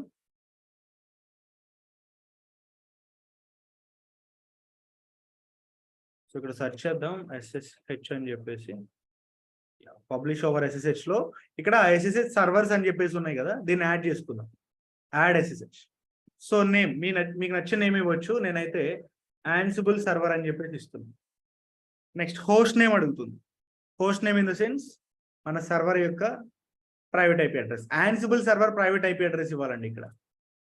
so user name ఏమి ఇచ్చాము అక్కడ? రూట్. తర్వాత అడ్వాన్స్ మీద క్లిక్ చేసి యూజ్ పాస్వర్డ్ అథెంటికేషన్.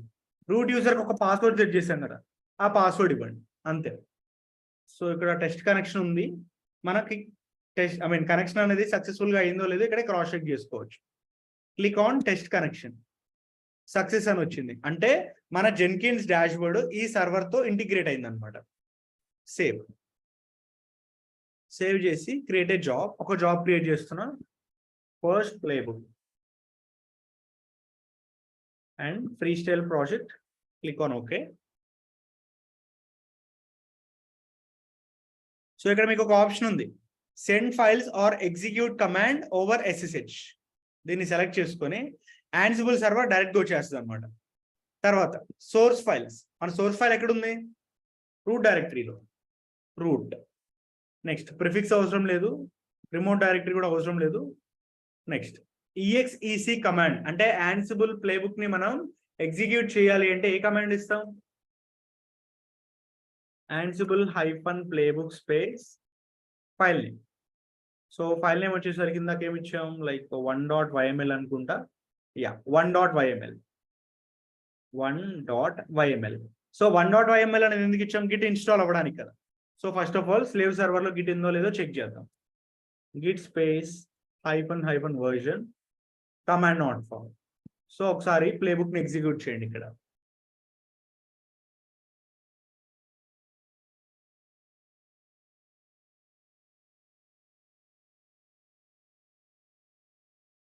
సక్సెస్ అయింది కదా. వెళ్ళి చూడండి ఇక్కడ స్లేవ్ సర్వర్. ఇందాక గిట్ వర్జన్ ఇస్తే కమాండ్ నాట్ ఫౌండ్ వచ్చింది. But if you check one more time it is installed. So ఇలా చేయొచ్చు. లేదు దీనికి ఆల్టర్నేట్ వే ఉందంటే, అంటే లైక్ ఇంకొక వే ఉందంటే పైప్ లైన్ ద్వారా కూడా చేయొచ్చు. బట్ పైప్ లైన్ కంటే ఇది చాలా ఈజీ. పైప్ లైన్ ఏంటంటే కాన్ఫిగరేషన్ చాలా పెద్దగా ఉంటుంది అనమాట. దానికంటే ఇది సింప్లెస్ట్ వే అనమాట. ఇదే ఫాలో అవ్వండి మీరు. సో ఇది integration of Ansible with the Jenkins. Next topic వెళ్దామా? ఇది అర్థమైందా?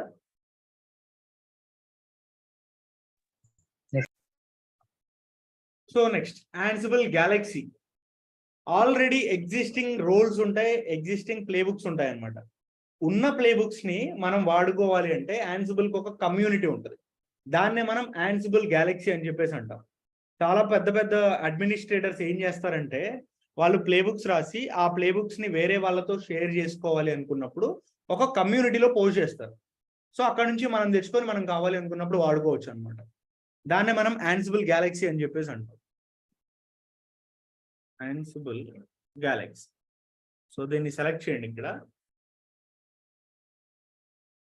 సో మనం సిస్టమ్ గురించి సెర్చ్ చేస్తున్నాం. Let's select for the systems. Suppose మీకు జావాకి సంబంధించిన ప్లేబుక్స్ ఏమైనా కావాలి అంటే let's search for Java. So ఇక్కడ జావాకి ఎంతమంది అయితే ప్లేబుక్స్ రాస్తారో అందరి డీటెయిల్స్ ఉంటాయి, అందరి ప్రొఫైల్స్ కూడా. ఇక్కడ జిర్లింగాయన్ అని చెప్పేసి ఉన్నాడు కదా, ఇతను ప్లేబుక్స్ రాయటంలో చాలా ఫేమస్ అనమాట. ఇతను బుక్స్ కూడా అవైలబుల్లో ఉన్నాయి అమెజాన్ లో. చాలా ఇన్డెప్త్ గా ఉంటాయి, బట్ మనకు అంత అవసరం లేదు. Is famous for writing Ansible playbooks. So ఇక్కడ జావా మీద క్లిక్ చేయండి. ఇతను రాసిన ప్లేబుక్ ని మీరు డౌన్లోడ్ చేసుకోవాలి అంటే just copy this link and directly paste here. So automatic గా మనకి ఆ పర్టికులర్ రోల్స్ అనేవి మీకు డౌన్లోడ్ అయిపోతాయి. సో ఇన్స్టాల్ అయిపోయాయి. ఇవి ఎక్కడ ఇన్స్టాల్ అయ్యాయి అంటే ఈ పర్టికులర్ ఫోల్డర్లో cd/.ansible /root లోనే .ansible రోల్స్ లో వెళ్ళిపోతే zerlingui.java ఇది మనం ఇన్స్టాల్ చేసుకున్నాం. మీరు ఇన్స్టాల్ చేసుకునే ప్రతి ఒక్క రోల్ కూడా మీకు ఇక్కడే ఉంటుంది అనమాట. If you go to zerlingui.java ఇక్కడ చూడండి మనకి యాజ్ ఇట్ ఈస్ రోల్స్ లానే ఉంటాయి అనమాట. If you go to tasks టాస్క్స్కి వెళ్ళిపోదాం. టాస్క్స్ లో main.yml ఉంటుంది. ఇది VM లో ఓపెన్ చేసి చూపిస్తే అలా ఉంటుంది. main.yml లో సేమ్ మనం రాసినట్లే ఉంటుంది. నేమ్ సెట్ ఫ్యాక్ట్స్ ఉంటాయి. వెన్ కండిషన్ యూజ్ చేస్తున్నాడు, తర్వాత టెంప్లెట్స్ యూజ్ చేస్తున్నాడు, సోర్స్ డెస్టినేషన్ అండ్ మోడ్ అంటే దానికి పర్మిషన్స్ ఇట్లా. సో అలా వాళ్ళు రాసిన ప్లేబుక్స్ ని మనం తెచ్చుకోవాలి అనుకున్నప్పుడు then we can use this Ansible Galaxy. అయితే మనం కూడా దాన్ని ఇనిషియలైజ్ చేసుకోవచ్చు అనమాట. Ansible-Galaxy init డాట్ కరెంట్ డైరెక్టరీలో చేయాలంటే init ఇచ్చేసి so dot it's already exist that okay we don't need that one. So అవసరం లేదు ఎందుకంటే .ansible ఆల్రెడీ ఉంది, మనం డౌన్లోడ్ చేసుకున్నప్పుడు వచ్చేసింది కాబట్టి అవసరం లేదనమాట. నెక్స్ట్ సో మీరు Ansible Galaxyలో రోల్స్ అనేవి సెర్చ్ చేయాలి అనుకుంటే ఎయిదర్ ఇక్కడికి వెళ్ళి సెర్చ్ చేసుకోవచ్చు. జావా కావాలంటే జావా, లేదా టామ్క్యాట్ అయితే టామ్క్యాట్, మీకు నచ్చింది ఇక్కడ నుంచే సెర్చ్ చేసుకోవచ్చు. లేదు మీ సర్వర్లో కావాలంటే సర్వర్లో అయినా మీరు సెర్చ్ చేసుకోవచ్చు అనమాట. Ansible-Galaxy సెర్చ్ అని ఇచ్చేసి మీరు దేని గురించి అయితే సెర్చ్ చేద్దాం అనుకుంటున్నారో ఆ నేమ్ ఇవ్వండి. సపోజ్ అలాస్టిక్ సెర్చ్ అని చెప్పేసి ఉంటుంది. దీని గురించి సెర్చ్ చేద్దాం అనుకుంటున్నాం. నో మ్యాచెస్ ఫౌండ్, ఇక్కడ స్పేస్ ఉండదు. ఎలాస్టిక్ సెర్చ్ మనకి ఈ నేమ్తో ఎన్ని ప్లేబుక్స్ అయితే ఉన్నాయో అన్ని ప్లేబుక్స్ వచ్చేస్తాయి. చూడండి ఇవి టైప్స్ ఆఫ్ ప్లేబుక్స్ అనమాట అండ్ దానికి సంబంధించిన డిస్క్రిప్షన్స్. సో ఇంకా ఎంటర్ ఇస్తే ఇలా వస్తూనే ఉంటాయి. లేదు జావా గురించి సెర్చ్ చేద్దాం అనుకుంటున్నారా, ఇవి టైప్ పోయి Ansible-Galaxy సెర్చ్ జావా అని చెప్పేసి ఇవ్వండి.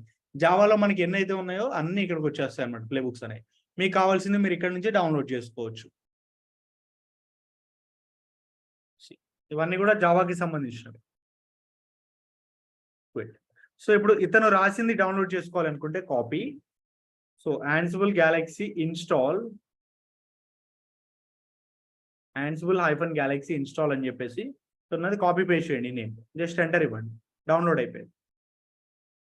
It is getting downloaded, install అయిపోయింది. ఇలా మనం ఆల్రెడీ ఎగ్జిస్టింగ్ రోల్స్ ని అండ్ ఇంకా ప్లేబుక్స్ ని యూజ్ చేసుకోవాలంటే we can use the community called Ansible-Galaxy. And I got some queries here. Sir pipeline method కూడా చెప్పండి, it is very useful in real time also. No Amar, basically pipeline concept ఏంటంటే మనం real టైంలో దాన్ని ఎక్కువ implement చేయం. కొన్ని కంపెనీస్ చేస్తాయి, బట్ కాన్ఫిగరేషన్ ఏంటంటే మనకి జెన్కిన్స్, ఇక్కడ జెన్కిన్స్ యూజర్ ఉండాలి, ఇక్కడ జెన్కిన్స్ యూజర్ ఉండాలి, అంటే నాన్ రూట్ యూజర్ నుంచి చేయాల్సి ఉంటుంది అనమాట. అలా నాన్ రూట్ యూజర్ నుంచి మీరు SSH కమ్యూనికేషన్ ఎస్టాబ్లిష్ చేసి మన దగ్గర ఉన్న ప్లేబుక్ ని గిట్హబ్ లో అప్లోడ్ చేస్తాం. సో గిట్హబ్ నుంచి కోడ్ తీసుకొని అక్కడ సెకండ్ స్టేజ్ లో Ansible-Playbook అని ఇచ్చేసి మీ ఫైల్ నేమ్ ఇచ్చేసారు అనుకోండి, ఆటోమేటిక్గా అది ఎగ్జిక్యూట్ అయిపోయింది. సో అది చాలా సింపుల్ అనమాట. కాకపోతే కాన్ఫిగరేషన్ చాలా పెద్దది అది. నెక్స్ట్ సో మనకి వాల్ట్ కాన్సెప్ట్ అయిపోయింది, roles, galaxy is also done. And Python కి కొన్ని మాడ్యూల్స్ ఉంటాయి అనమాట, విచ్ ఈస్ PIP. అంటే ఇంతకు ముందు మనం ఇన్స్టాల్ చేసుకున్నాం, గుర్తుందా? లైక్ PIP, Ansible PIP అని చెప్పేసి చేసాం. ఈ PIPకి ఫోటో కానీ లేకపోతే ఇట్లా పైథాన్ ఐడియా ఉన్న వాళ్ళకి ఉంటుంది పిప్ మాడ్యూల్స్ అని. అవి డైరెక్ట్ గా M అనే ఒక ప్యాకేజ్ తో ఇన్స్టాల్ అవ్వవు. దానికి మనం పిప్ మాడ్యూల్ యూజ్ చేయాలి. సపోజ్ VAM స్పేస్ python.yml కి వెళ్ళిపోయి పోస్ట్స్ లో dev కనెక్షన్ SSH టాస్క్ లో name install Python modules install చేయాలి అనుకుంటే పిప్ అనే ఒక మాడ్యూల్ ని వాడతాం అనమాట. పిప్. సో మీరు ఏదైతే ఇన్స్టాల్ చేయాలనుకుంటున్నారు, సపోజ్ ఇక్కడ చూసుకుంటే మీకు like we have a pip module example name numpy అనేది ఒక పిప్ మాడ్యూల్ అనమాట. numpy ని ఇన్స్టాల్ చేయాలి. నేమ్ numpy అని చెప్పేసి ఇవ్వండి. Just escape save and continue. So numpy అనేది దానిలో ఇన్స్టాల్ అయితే, బట్ ఈ ప్లేబుక్ ని మనం ఎగ్జిక్యూట్ చేస్తే విల్ గెట్ అన్ ఎర్రర్. మనకి ఎర్రర్ వస్తుంది. ఆ ఎర్రర్ ఎందుకు వస్తుందో కొంచెం ఒకసారి ఎర్రర్ రీడ్ చేసి చెప్పండి. చూడండి ఎర్రర్ ఎందుకు వచ్చింది. పిప్ లేదా కాబట్టి లేదంట. ఫస్ట్ పిప్ కి సంబంధించిన మాడ్యూల్ ఇన్స్టాల్ చేయాలంటే పిప్ ఇన్స్టాల్ చేయాలి. పిప్ ఇన్స్టాల్ చేయాలంటే పైథాన్ ఇన్స్టాల్ చేయాలి. Let's take name install Python name, name కాదు, we can take m, name is equal to python and then state is equal to present. తర్వాత hyphen space name install python hyphen pip. ఒక name లో ఒక్కటే task ఇవ్వగలమా? ఒక name లో name అని ఇచ్చి కింద ఎం అని ఇచ్చాం కదా, దాని కింద మళ్ళీ దాని కింద ఇంకొక ఎమ్ అంటున్నారా? ఆ, ఇవ్వచ్చు, బట్ అది ఫార్మల్ ఫార్మెట్ కాదనమాట. అది మనం ఫార్మల్ గా రాయాలి అనుకుంటే ప్రతి దానికి కూడా నేమ్ ఉంటుంది. డిస్క్రిప్షన్ కావాలి మెయిన్. ఖచ్చితంగా. అక్కడ మీరు పైథాన్ వర్షన్ కూడా మెన్షన్ చేయొచ్చా, లేకపోతే ఓన్లీ పైథాన్ 3 పైథాన్ 2 అలా ఇవ్వచ్చు. We can. పైథాన్ ఇన్స్టాల్ అయింది. Python PIP is also getting installed. Now pip module install అవుతుంది, which is numpy.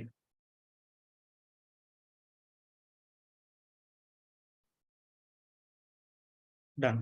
ఇలా పైథాన్ మాడ్యూల్స్ ఉంటాయి అన్నమాట. తర్వాత రా అని చెప్పేసి ఇంకొక మాడ్యూల్ కూడా ఉంటుంది. జనరల్ గా మనం డైరెక్ట్ గా కమాండ్ ఇవ్వాలి అనుకుంటే ఏం యూజ్ చేస్తామండి? If you want use the command directly, command ఇచ్చేసి install tree -y ఇలా ఇస్తాం. సో కొన్ని సిచ్యువేషన్స్ లో మనకి కమాండ్ కూడా వర్క్ అవ్వదు. దీనికి ఆల్టర్నేట్ ఏంటంటే రా మాడ్యూల్. రా కూడా మనకి కమాండ్ లానే వర్క్ అయింది, బట్ కొన్ని సిచ్యువేషన్స్ లో కమాండ్ వర్క్ అవ్వనప్పుడు we can go with the raw module also. ansible -playbook space 1.yml ఇవ్వండి. ట్రీ అనేది ఇన్స్టాల్ అయిపోయింది. ఇట్లా దీన్ని కూడా మనం యూజ్ చేసుకోవచ్చు అనమాట రా అనేది. నెక్స్ట్ ఇంకా వచ్చేసరికి లాస్ట్ కాన్సెప్ట్స్ ఉన్నాయి, which is Ansible modules and ఇంకా అడ్హాక్ కమాండ్స్. ఇప్పటి వరకు జనరల్ గా మనం ఏమేం మాడ్యూల్స్ యూజ్ చేసాం గుర్తున్నంత వరకు చెప్పండి. Action, get URL, Service. Okay, get URL, file, URL, next file, template, copy, pip, raw, ఇంకా యూజర్, గ్రూప్. నెక్స్ట్ ఇంకా గుర్తు తెచ్చుకోండి, ఇంకా ఉన్నాయి. Shell, కమాండ్, షెల్, ఓకే, ఇంకా ఏంటి? ఇంకా ఏమి యూజ్ చేసాం? షెల్, మోస్ట్లీ ఇంతవరకు చేస్తుంటాం కదా. ఇవన్నీ ప్లేబుక్ ద్వారా చేసాం. Guys, ఎవరో కొంచెం మ్యూట్ చేయండి ప్లీజ్, పక్కన వాళ్ళతో మాట్లాడేటప్పుడు. స్నానాన్ని వచ్చిన తర్వాత చేయిస్తాం. రండి, అది ఎవరు చేసినా మళ్ళీ అన్మ్యూట్ చేస్తున్నారు. ఓకే, సో ఇవన్నీ కూడా మనం లైక్ మాడ్యూల్స్ యూజ్ చేసుకొని ఒక ప్లేబుక్ లో మనం ఇంప్లిమెంట్ చేసాం కదా. కానీ ఒక ప్లేబుక్ రాయకుండా ఒక సింపుల్ లైన్ తో మనం ఎంటైర్ టాస్క్ ని ఎగ్జిక్యూట్ చేయొచ్చు. సో దాన్నే మనం మాడ్యూల్ అంటున్నాం. ఎవరు ఇక్కడ?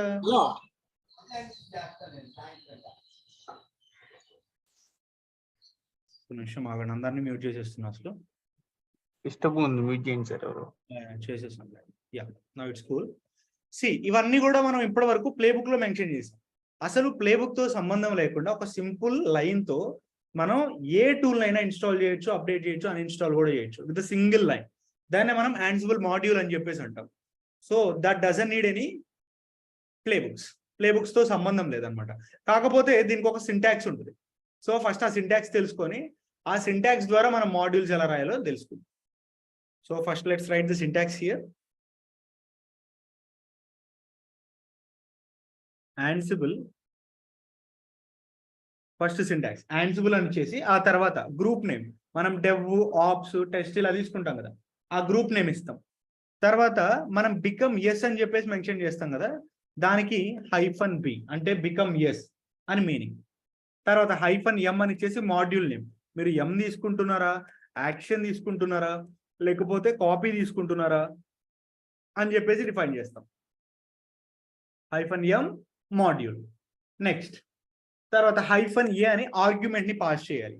అంటే మీరు ప్యాకేజెస్ ఇన్స్టాల్ చేస్తారు కదా, సో ఆ ప్యాకేజెస్ యొక్క modules like pkg package is equal to like Git and state is equal to present. మీరు కొంచెం క్లియర్గా అబ్జర్వ్ చేస్తే మనం ప్లే బుక్ లో మెన్షన్ చేసే ప్రతి థింగ్ కూడా ఇక్కడ ఉంది. సో ఫస్ట్ యాన్సిబుల్ అని ఇచ్చాము, తర్వాత గ్రూప్ నేమ్, నెక్స్ట్ ఏముంది బికమ్ ఎస్ అని ఇస్తాం, బికమ్ ఎస్ కూడా ఇచ్చాం. తర్వాత టాస్క్స్ లో ఫస్ట్ టాస్క్ లో నేమ్ ఇస్తాం, నేమ్ ఇక్కడ అవసరం లేదు, నేమ్ తర్వాత మాడ్యూల్ మెన్షన్ చేస్తాం. -m అంటే మాడ్యూల్. సో ఇక్కడ మీరు ఏ మాడ్యూల్ యూజ్ చేస్తున్నారు, ఎం యాక్షన్ కాపీ లేకపోతే గెట్ యూఆర్ఎల్ ఇది యూజ్ చేసి -a అని ఇచ్చి attribute. So package name state is equal to install అయితే ప్రెసెంట్, అన్ఇన్స్టాల్ అయితే ఆబ్సెంట్, ఇవన్నీ కూడా ఇస్తాం అనమాట. సో ఇలా చేయొచ్చు. సో దీన్ని బేస్ చేసుకొని ఇప్పుడు ఒక ప్యాకేజ్ ఇన్స్టాల్ చేయాలి. లైక్ ఇక్కడ సపోజ్ జావా 1.8.0 లేదా గిట్టో ఏదో ఒకటి ఇన్స్టాల్ చేయాలనుకుంది, చెప్తారా?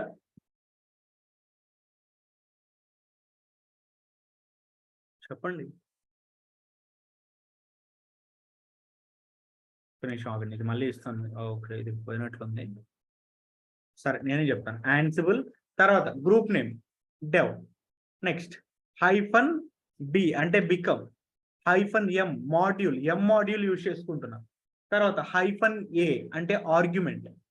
Next one package pkg is equal to suppose git తీసుకుందాం, state is equal to present చేసి జస్ట్ ఎంటర్ ఇవ్వండి. సో మీకు ప్లేబుక్ తో పని లేకుండా ఆటోమేటిక్గా ఇక్కడే ఇన్స్టాల్ అయిపోయింది. ఆల్రెడీ ఇన్స్టాల్ అయిపోయింది కాబట్టి మీకు సక్సెస్ వచ్చింది. లేదు you can go with the Maven now. Maven చేద్దాం, ఎంటర్.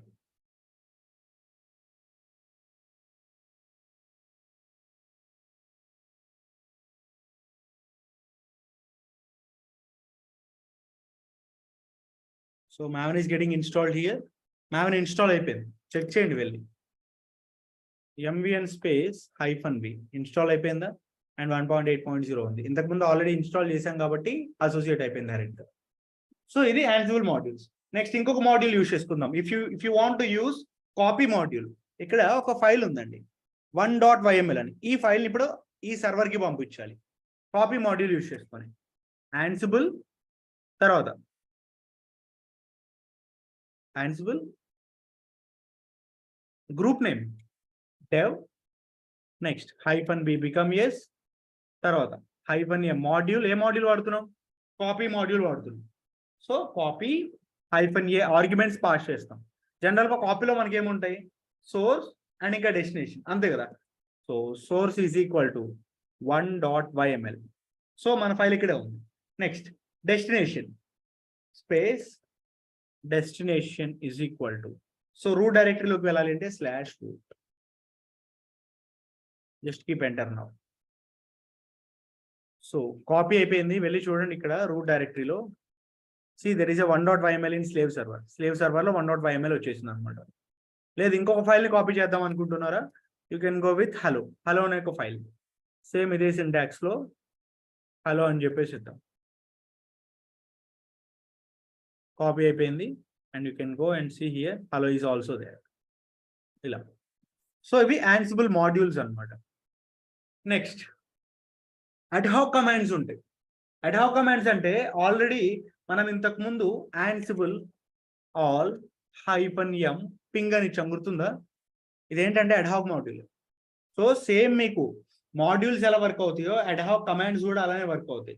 దీనికి సేమ్ సింటాక్స్ ఉంటుంది. ఫస్ట్ యాన్సిబుల్, తర్వాత గ్రూప్ నేమ్, నెక్స్ట్ -a అంటే ఆర్గ్యుమెంట్ ఇచ్చేసి, సో అక్కడ ఉన్న లిస్ట్ ఆఫ్ ఫైల్స్ చూడాలనుకోండి ls డైరెక్ట్ గా కమాండ్ ఇస్తాం. ఒక అడ్హాక్ కమాండ్ కి మాడ్యూల్ కి డిఫరెన్స్ ఏంటంటే అడ్హాక్ కమాండ్స్ లో we can directly define the command, but modules లో అలా కాదు, ప్యాకేజ్ అండ్ స్టేట్ అలా డిఫైన్ చేయాలన్నమాట. చూడండి లిస్ట్ ఆఫ్ ఫైల్స్ అన్ని కూడా వచ్చాయి. లేదు నెక్స్ట్ తర్వాత అప్డేట్ చేయాలనుకుంటే m update -y అని చెప్పేసి ఇచ్చేసేయండి. సో స్లేవ్ సర్వర్స్ అన్ని కూడా మీకు అప్డేట్ అయిపోతాయి at a time.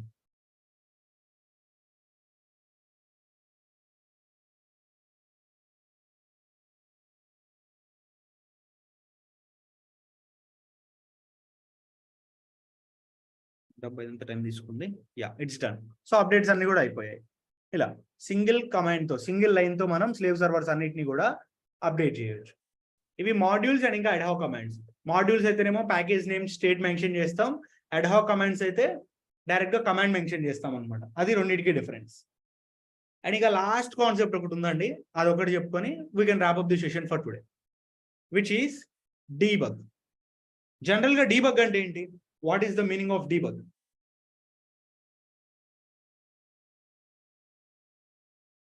Debug meaning ఏంటి?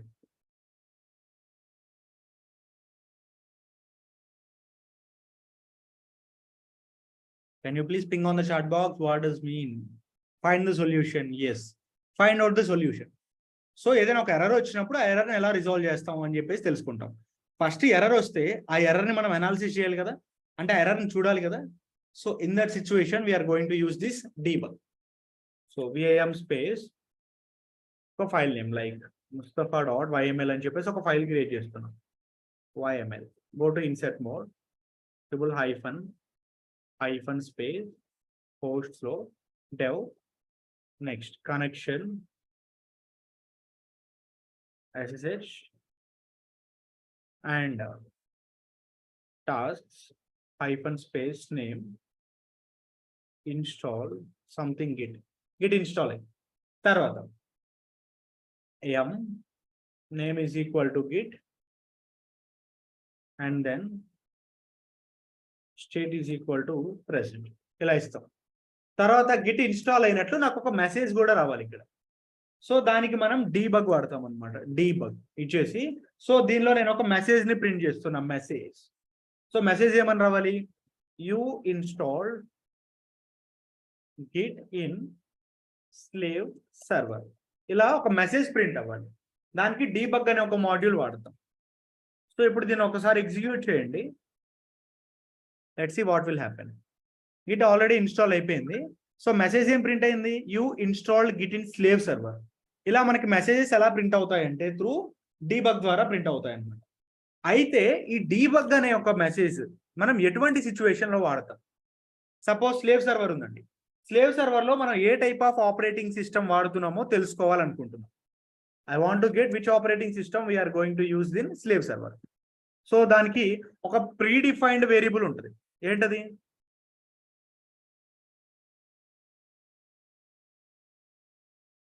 we are using Ansible operating system తెలుసుకోవాలి అంటే we are using single colon dual flower bracket లో Ansible_OS_family. దీంతోనే కదా లాస్ట్ టైం మనం వెన్ కండిషన్ యూజ్ చేసాం. ఇదే కదా మనకి type of the operating system తీసుకొచ్చేది. Ansible OS family. we are using Ansible OS family. ఇది నాకు ప్రింట్ అవ్వాలి. అంటే రెడ్ హ్యాట్ అయితే రెడ్ హ్యాట్ వచ్చింది, DBN అయితే DBN. ఇట్లా we are using Ansible OS_family operating system. ఇలా నాకు ప్రింట్ అవ్వాలి. Save and execute. No let's see. So మనం జనరల్ గా రెడ్ హ్యాట్ వాడుతున్నాం కదా, అక్కడ ఏం ప్రింట్ అయింది చూడండి. we are using Red Hat operating system. Slave servers లో మనం ఏ ఆపరేటింగ్ సిస్టమ్ వాడుతున్నామో తెలుసుకోవాలి అంటే రెడ్ హ్యాట్. ఇలా ఓన్లీ ఆపరేటింగ్ సిస్టమే కాదు, చాలా తెలుసుకోవచ్చు. సపోజ్ ఇంకా మనం ఏమేమి తెలుసుకోవచ్చు అంటే like I already have the documentation here. Wait a second, let me open you for that. So operating system కాకుండా మీ యొక్క కర్నల్ వర్షన్ తెలుసుకోవాలి అనుకుంటే Ansible_kernel అని చెప్పేసి ఇవ్వండి. కర్నల్ వర్షన్ మనం జనరల్ గా 5.10 అలా వాడతాం కదా. సో దీని ప్లేస్ లోనే Ansible_kernel అని చెప్పేసి 5.10 వాడుతున్నామా లేకపోతే ఏ వర్షన్ వాడుతున్నామా అని మనకి ప్రింట్ అయ్యింది అనమాట. 5.10 వర్షన్ వాడుతున్నాం. నెక్స్ట్ ఇంకా ఏం తెలుసుకోవచ్చు? We can get default IP addresses.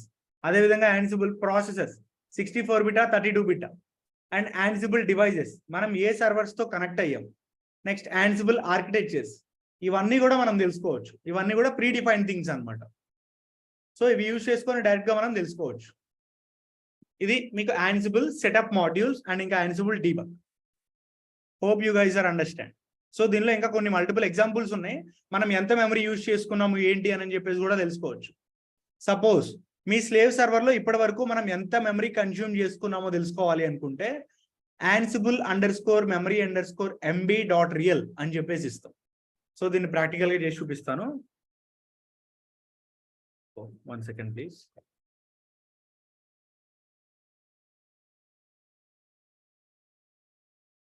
ansible_memory_mb.real అంటే MB ఫార్మెట్ లో రావాలి నాకు. Save and exit.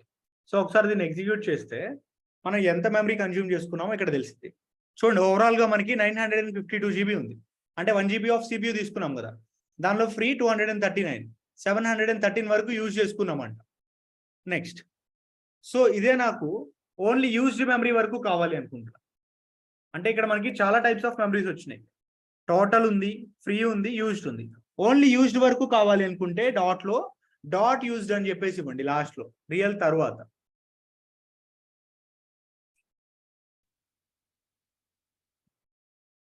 So last లో రియల్ తర్వాత డాట్ యూజ్డ్ అని చెప్పేసి ఇస్తే ఓన్లీ యూజ్డ్ మెమరీ వరకు వస్తుంది. 713 MB యూజ్ చేసుకున్నాం. లేదు టోటల్ మెమరీ కానీ లేకపోతే ఫ్రీ మెమరీ కానీ కావాలి అనుకుంటే, if you want to get the free memory, used తీసేసి ఫ్రీ అని చెప్పేసి ఇస్తారు.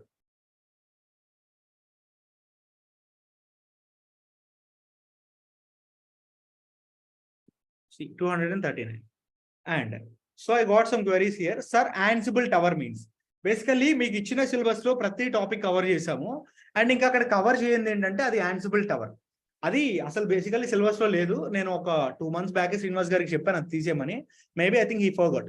బట్ యాన్సిబుల్ టవర్ అంటే ఇప్పటి వరకు మనం చేసిన ఏవైతే థింగ్స్ ఉన్నాయో ఇది మీరు GUI తో, గ్రాఫికల్ యూజర్ ఇంటర్ఫేస్ తో చెయ్యాలి అంటే దానికి మనం యాన్సిబుల్ టవర్ ఇంప్లిమెంట్ చేస్తాం అనమాట. అక్కడ మనం ఎన్ని రిమోట్ హోస్ట్, సపోజ్ ఇక్కడ ఎన్ని హోస్ట్ తో మనం కనెక్ట్ అయ్యామో తెలుసుకోవాలంటే ఏం చేస్తున్నాం, యాన్సిబుల్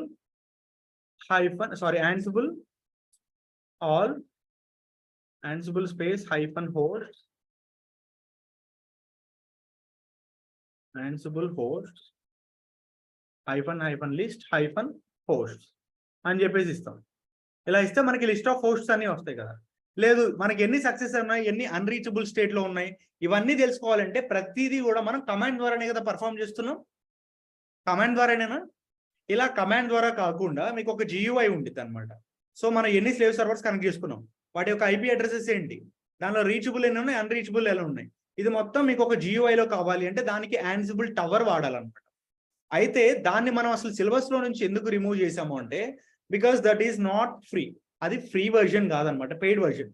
మంత్లీ మనం 8,000 పెట్టి సబ్స్క్రిప్షన్ తీసుకొని చేయాలి. బట్ మనకు అంత అవసరం లేదు కదా. ఆర్గనైజేషన్ లెవెల్ అయితే వాళ్ళప్పుడు కావాల్సి ఉంటుంది. బట్ ఇక్కడ ప్రతిదీ మనకు ఆల్రెడీ కమాండ్ తెలుసు కాబట్టి we don't need that.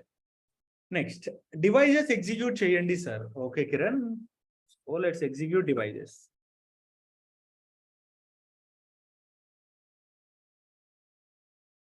Ansible devices.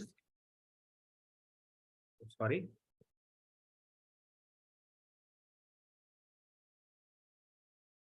So devices execute చేస్తే ఈ విధంగా వస్తుంది అనమాట మీకు అవుట్పుట్. ఇదేంటంటే మీకు JSON ఫార్మాట్ లో ఉంటుంది, మీకు కొంచెం అర్థం కాదు. బట్ డివైజెస్ వల్ల యూజ్ ఏంటంటే యూ కెన్ సీ హియర్ మనకి ఏమేమి ఇన్ఫర్మేషన్ వస్తుంది ఇక్కడ, స్కెడ్యూలర్ మోడ్, సెలెక్టార్స్ అండ్ ఇంకా వెండార్స్, ఈ డీటెయిల్స్ అన్ని వస్తున్నాయి, పోస్ట్ ఇవన్నీ కూడా. సో ఇక్కడ మనం మెయిన్ చూసుకోవాల్సింది సైజ్, మనం ఎంత GB ఆఫ్ వాల్యూమ్ యూజ్ చేసుకుంటున్నాము.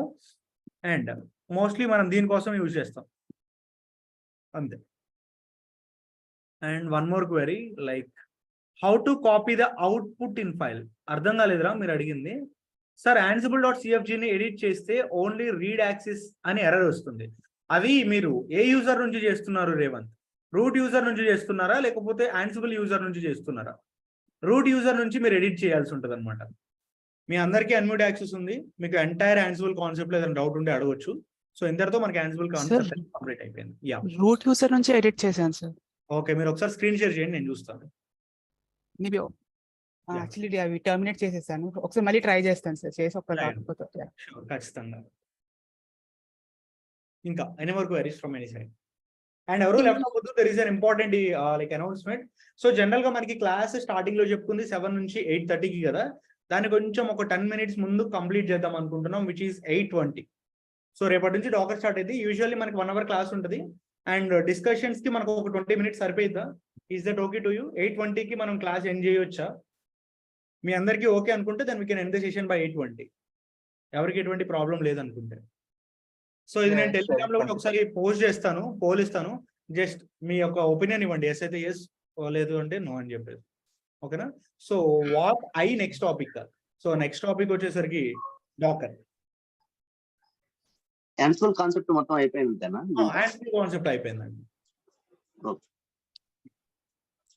Mustafa, can you share the PPT? మీకు పీపీటీ ఆల్రెడీ ఉంది కదండి, మొన్న కూడా లేదు అని చెప్పేసి అన్నారు ఎవరు. PPT షేర్ చేయట్లేదు, ఓన్లీ డాక్యుమెంటేషన్ షేర్ చేస్తుంది. డాక్యుమెంటేషన్ ఏంటి, పీపీటీ ఏంటి, రెండు ఒకటే కదా? అంటే PPT లో కొంచెం సింపుల్ ఫార్మాట్ లో ఉంటాయి కదా, అంటే ఫర్ ఎగ్జాంపుల్ ఇప్పుడు ఇంటర్వ్యూ ప్రిపేర్ అవ్వాలంటే అందుకు వెళ్ళి చూసేసుకోవచ్చు కదా అని. నాకు ఇంకా అర్థం కాలేదు. యాన్సిబుల్ పీపీటీ మీకు ఆల్రెడీ లైక్ ఇది ఉంది కదా, HTML ఫామ్, HTML లో. I didn't see. Okay. అవునా? ఒకసారి చూడండి, సేమ్ ఇదే పీపీటీ మీకు HTML పేజెస్ లో ఉందన్నమాట. శ్రీనివాస్ గారు దానికి యాక్సెస్ ఇచ్చారు, ఒకసారి చూడండి. Thank you. బేసిక్గా ఇప్పుడు ఓవరాల్ గా యాన్సిబుల్ అంటే మనం జెన్కిన్స్ టైంలో చేసిన ఈచ్ అండ్ ఎవ్రీ టాస్క్ ఒక ప్లే బుక్ ద్వారా చేయడమే, అంతేనా? అలా కాదు. యాన్సిబుల్ ఓవరాల్ గా మీకు చెప్పాలి అంటే మల్టిపుల్ సర్వర్స్ ని కాన్ఫిగర్ చేయడానికి వాడుతున్నాం. Configuration in the sense web servers up చేయడం, లేకపోతే డౌన్ చేయడం, నెక్స్ట్ దానిలో డిపెండెన్సీస్ ఇన్స్టాల్ చేయడం. మల్టిపుల్ సర్వర్స్ లో ఒక సింగిల్ టాస్క్ ని చేయాలి అనుకున్నప్పుడు we're going to use this Ansible as a configurational management tool.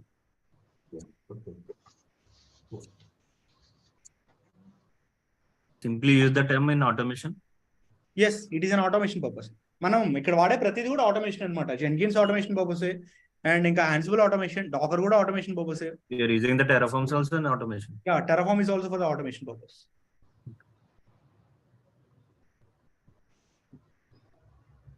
దేని ప్రాజెక్ట్ ఉండదు సార్? ప్రాజెక్టా? నేను మీకు ఇచ్చాను కదా, అదే ప్రాజెక్ట్. టాస్క్ ఇచ్చింది. బేసికల్ అది ప్రాజెక్ట్, కాకపోతే మీకు టాస్క్ ఇచ్చాను. AWS రిమైనింగ్ టాపిక్స్ ఇప్పుడు చెప్తారు సార్, డాకర్ అయ్యాక లేకపోతే లాస్ట్ లో చెప్తారా? మొత్తం డెవలప్స్ కాన్సెప్ట్స్ అయిపోయిన తర్వాత చెప్తాను. డాకర్, క్యూబర్నెటీస్, టెరాఫార్మ్, నాయియోస్ ఇవన్నీ అయిపోయిన తర్వాత చెప్తాను. డాకర్ ఎన్ని క్లాసులు ఉంటాయండి? 1 week ఉంటుందా? లేదు, 2 weeks. డాకర్ మీకు ఇన్డెప్త్ గా చెప్తాను. సో డాకర్ విత్ క్యూబర్నెటీస్ మీకు మినిమం 2 weeks పట్టింది. Terraform sir? టెరాఫార్మ్ ఒక 1 week పట్టింది, 5 classes ఇప్పుడు. కుబర్నెటీస్ అదే డాకర్ విత్ క్యూబర్నెటీస్ మనకి 2 weeks వరకు పట్టింది అంట. ఓకే, రెండు కలిపి 2 weeks. సార్ టెరాఫార్మ్ కాన్సెప్ట్ పెద్దదే కదా సార్? కొంచెం టెరాఫార్మ్ కాన్సెప్ట్ పెద్దదే కదా కొంచెం. అవును, మనం ఎంటైర్ ఇన్ఫ్రాస్ట్రక్చర్ మొత్తం క్రియేట్ చేస్తాం దాంతో. డాకర్ కూడా పెద్దదే కదా సార్? డాకర్ కూడా పెద్దదే, మనకి ప్రతిదీ పెద్దదే. జెన్కిన్స్ పెద్దదే, యాన్సిబుల్, డాకర్ అన్ని కూడా పెద్దవి. విండోస్ లో చెప్తారా సార్ డాకర్? లేదండి, చెప్తాను EC2 లోనే. సార్ చిన్న డౌట్, అంటే లైక్ మీరు టెరాఫార్మ్ తర్వాత AWS చెప్తా అంటున్నారు కదా, యూజువల్ గా టెరాఫార్మ్ తోటి AWS లో VPC ఇవన్నీ క్రియేట్ లోడ్ బ్యాలెన్స్ ఇవన్నీ చేస్తారు కదా. సో బిఫోర్ ఐడియా లేకుండా మనం టెరాఫార్మ్ తో స్టార్ట్ చేయొచ్చా? That's really great question. అంటే నేను ఎలా టీచ్ చేస్తానంటే, ఫస్ట్ మనకి ఇప్పటి వరకు AWS లో మనం కంప్లీట్ చేసుకున్న రీసోర్సెస్ ఏంటి ఇప్పటి వరకు? EC2 ఒకటే చెప్తాను. ఆ EC2ని మల్టిపుల్ వేస్ లో మీకు క్రియేట్ చేయడం చెప్పాలి అంటే ఒక 3 classes వరకు పట్టింది. ఆ 3 classes అయిపోయిన తర్వాత S3 చెప్తా మాన్యువల్ గా S3 చెప్పిన తర్వాత దానికి టెరాఫార్మ్ కోడ్ ఎలా రాయాలి. సో ఆ క్లాస్ తో అక్కడ అయిపోయింది. తర్వాత VPC మాన్యువల్ గా చెప్తాను, దానికి టెరాఫార్మ్ కోడ్ ఎలా రాయాలి. Next auto scaling and load balancing, దానికి టెరాఫార్మ్ కోడ్ ఎలా రాయాలి. ఇలా manual and then automation parallel. Nagios అంటే మానిటరింగ్ టూల్ కదా సార్? నాగియోస్ అనేది అవును, మానిటరింగ్ టూల్ అండి. అది లాస్ట్ లో వస్తుంది అది. అవును, మనకి టెరాఫార్మ్ కి ముందు చెప్తాను. డాకర్ అయిపోయిన తర్వాత నాగియోస్ చెప్పి ఆ తర్వాత టెరాఫార్మ్ స్టార్ట్ చేస్తాను. చిన్న టాపిక్ సార్ అది? అది పెద్ద సింగిల్ ఒక 1 class లో అయిపోయింది మనకి, అది పెద్ద టాపిక్ ఏం కాదు. ముస్తఫా గారు, నిన్న ఒక ఇంటర్వ్యూ అటెండ్ అయ్యాను. మావెన్ లో డిపెండెన్సీ కాన్ఫ్లిక్ట్ అయితే ఎలా రిజాల్వ్ చేస్తారు అని క్వశ్చన్ వచ్చింది. మావెన్ లో డిపెండెన్సీ కాన్ఫ్లిక్ట్ అయినప్పుడు మీకు సర్వర్ లో ఇప్పుడు 2 జావా వర్షన్స్ ఉన్నాయి, విచ్ ఈస్ 1.8.0 అండ్ ఇంకా జావా 11 వర్షన్. ఇప్పుడు 11 వర్షన్ ఉండటం వల్ల మీకు అక్కడ కాన్ఫ్లిక్ట్ రైజ్ అవుతుంది. సో ఇప్పుడు మీరు వర్షన్ ఎలా చేంజ్ చేస్తారు దానికి?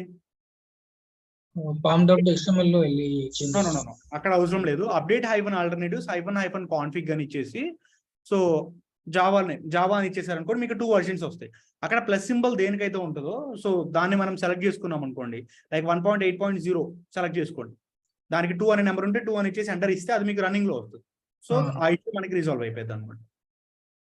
అంటే ఆ జావా ఒకటేనా వేరే డిపెండెన్సీస్ ఏమన్నా? మనకి మావెన్ అదే కదా డిపెండెన్సీ ఉండేది. ఓకే ఓకే సార్ ఇంకొక చిన్న విషయం, యాక్చువల్ గా మన టాస్క్ లో ఇప్పుడు వరకు Ansible నేను ట్రై చేయలేదు, జెన్కిన్స్, గిట్, మావెన్ వీటి మీద మా కంపెనీలో కొన్ని ఫ్రీ కోర్సెస్, అసెస్మెంట్స్ అవన్నీ ఉంటాయి, టాస్క్లు అవన్నీ నేను అటెంప్ట్ ట్రై చేశాను. మాక్సిమం 50% నాకు అట్లీస్ట్ ఐడియా ఉన్నాయి, మిగతా 50% అయితే అసలు ఆ టాపిక్ డిఫరెంట్ నాకు అసలు మన ఏదైతే మనం నేర్చుకున్నామో దానికి లింకే లేదు. కంపెనీస్ లో పెట్టేవి ఎలా ఉంటాయంటే థియరిటికల్ ఎక్కువ ఉంటాయి ప్రాక్టికల్ గా కంటే. అసలు అవి డెవాప్స్ కాన్సెప్ట్స్ ఏనా అన్నట్లు ఉంటాయి అన్నమాట. లిటరల్ గా ఇట్ హ్యాపెన్స్, ప్రతి కంపెనీలో కూడా అలానే ఉంటాయి, కొన్ని సినారియో బేస్డ్ ఉంటాయి. సో నాకు ఆ టైంలో ఇది ఇంటర్వ్యూ వస్తే అసలు అలా ఫేస్ చేయగలమా అన్నట్టు అనిపించింది. సో లేదు అసలు దాని గురించి మీరు వరీ అవ్వద్దు. లాస్ట్ టైం ఒక ఎగ్జామ్ చూసి నేనే షాక్ అయ్యా. మా ఫ్రెండ్ వాళ్ళ కజిన్ అనమాట, తన యాక్సెంచర్ లో వర్క్ చేస్తుంది. అరే ఇట్లా ఒక డెవాప్స్ మీద ఏదో ఎగ్జామ్ అంటారు, కొంచెం రాసిపెట్టు అని చెప్పేసి ఇచ్చారు. అక్కడ డెవాప్స్ కి సంబంధించిన టూల్స్ ఒక్క టూల్ గురించి కూడా లేదు. ఎక్కడ చూసినా జీరా కానీ లేకపోతే ఒక పెద్ద పారాగ్రాఫ్ ఇచ్చి దాన్ని అనాలిసిస్ చేసుకొని దానికి ఒక సొల్యూషన్ ఎలా ఇస్తారు ఏంటి అని సినారియో ఓరియంటెడ్ ఉన్నాయి, కానీ గిట్ గురించి కానీ మావెన్ గురించి కానీ డాకర్ గురించి కానీ ఒక్క క్వశ్చన్ కనపడలేదు. సో అదేంటంటే కంప్లీట్లీ ప్రాక్టికల్ గా ఉండదు, అది థియరిటికల్ పర్పస్ అనమాట. అది వరి అవ్వాల్సిన అవసరం లేదు. సార్ మరి ఇక్కడ నేర్చుకున్నానికి మరి ఇక్కడ కంపెనీలో వర్క్ చేసానికి తేడా ఉంటుంది కదా సార్, మరి ఎట్లా? ఖచ్చితంగా ఉంటది. ఇక్కడ నేర్చుకున్న దానికే కాదు, ఒక కంపెనీలో చేసిన దానికి ఇంకొక కంపెనీలో చేసిన దానికి కూడా తేడా ఉంటుంది.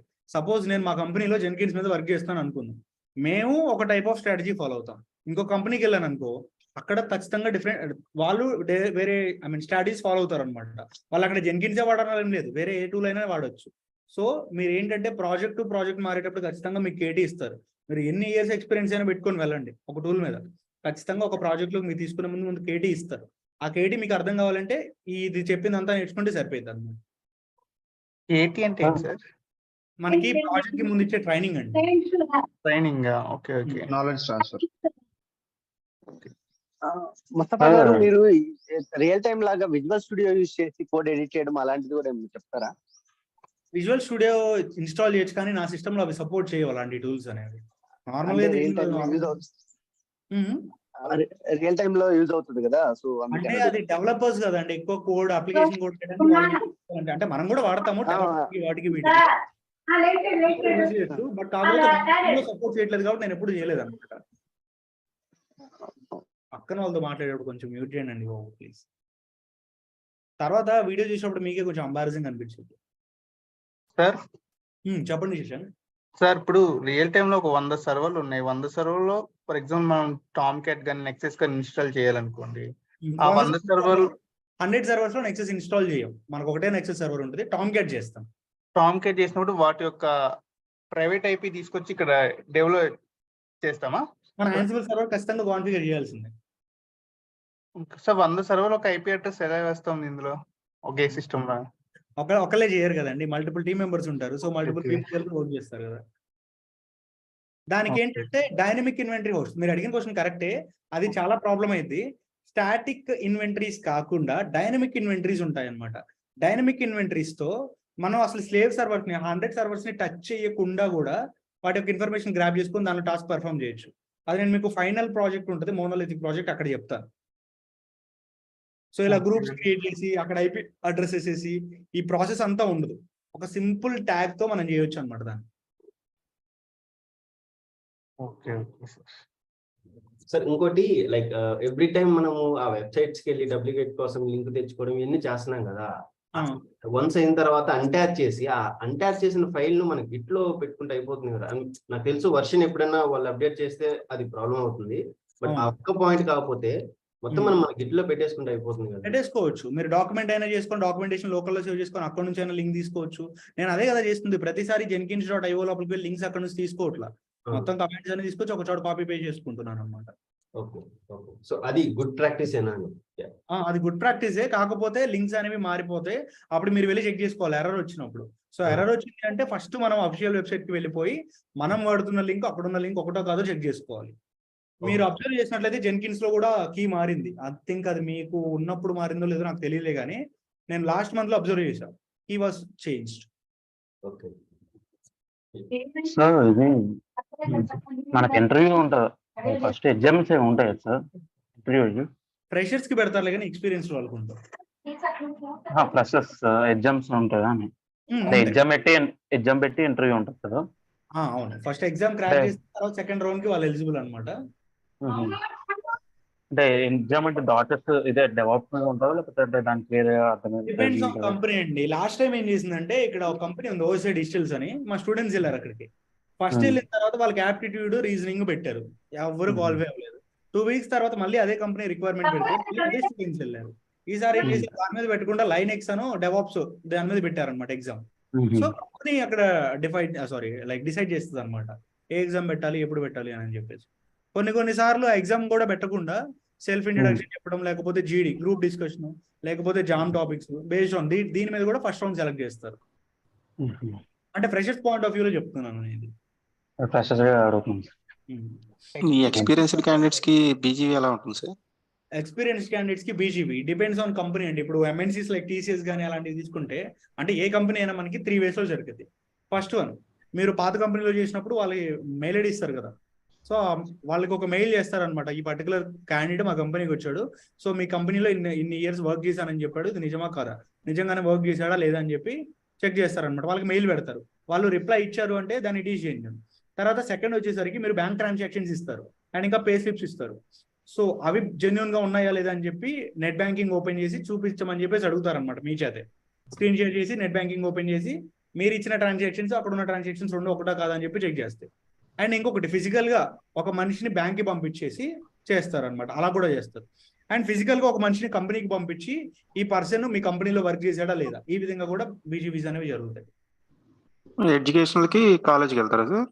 ఎడ్యుకేషన్ కాలేజ్కి ఏం వెళ్ళరు. లైక్ ఫ్రెషర్స్ కి మోస్ట్లీ బీజీబీ ఉండదు, జస్ట్ వాళ్ళ రోల్ నెంబర్ తో ఆ సైట్ లోపలికి వెళ్ళిపోయి మనం ఇచ్చిన మెమోస్ తో అక్కడ మార్క్స్ అనేవి ఉన్నాయా లేదని చెప్పి చెక్ చేస్తాయి కొన్ని కంపెనీస్. ఎక్స్పీరియన్స్ కి అయితే ఎడ్యుకేషన్ ఉండదు సార్? అసలు ఎడ్యుకేషన్ బ్యాక్గ్రౌండ్ వెరిఫికేషన్ ఉండదు అనమాట, ప్రీవియస్ కంపెనీ వెరిఫికేషన్ ఒకటే ఉండదు. ఎడ్యుకేషన్ అదే ఎక్స్పీరియన్స్ క్యాండిడేట్ కి. అవును సార్ ఫ్రెషర్ కి ఇవన్నీ చదువుతున్నా అంటే అదే ఇంటర్వ్యూలో ఓన్లీ మన కోడింగ్ అయితే అడుగుతాడు, థియరాటికల్ గా అడుగుతాడు, ఇవన్నీ చదువుతున్నంత మనకి సరిపోతుందా లేకపోతే ఇంకేం చదవాలి దానికి? ఇవి సరిపోతాయండి ఫ్రెషర్స్ కి మోస్ట్లీ. నేను లాస్ట్ టైం ఒక ఫ్రెషర్ ఇంటర్వ్యూ జరుగుతుంటే పక్కనే ఉన్నా. సో ఏమైందంటే ఏం క్వశ్చన్స్ అడిగారు తెలుసా? క్లౌడ్ అంటే ఏంటి, ఎన్ని టైప్స్ ఆఫ్ క్లౌడ్స్ ఉన్నాయి, ఏమేం క్లౌడ్స్ ఉన్నాయి, అన్నిట్లో AWS అంటే ఎందుకు బెస్ట్, ఒక ఈజీ టు ఇన్స్టెన్స్ ఎలా లాంచ్ చేస్తావు, స్టెప్ స్టెప్.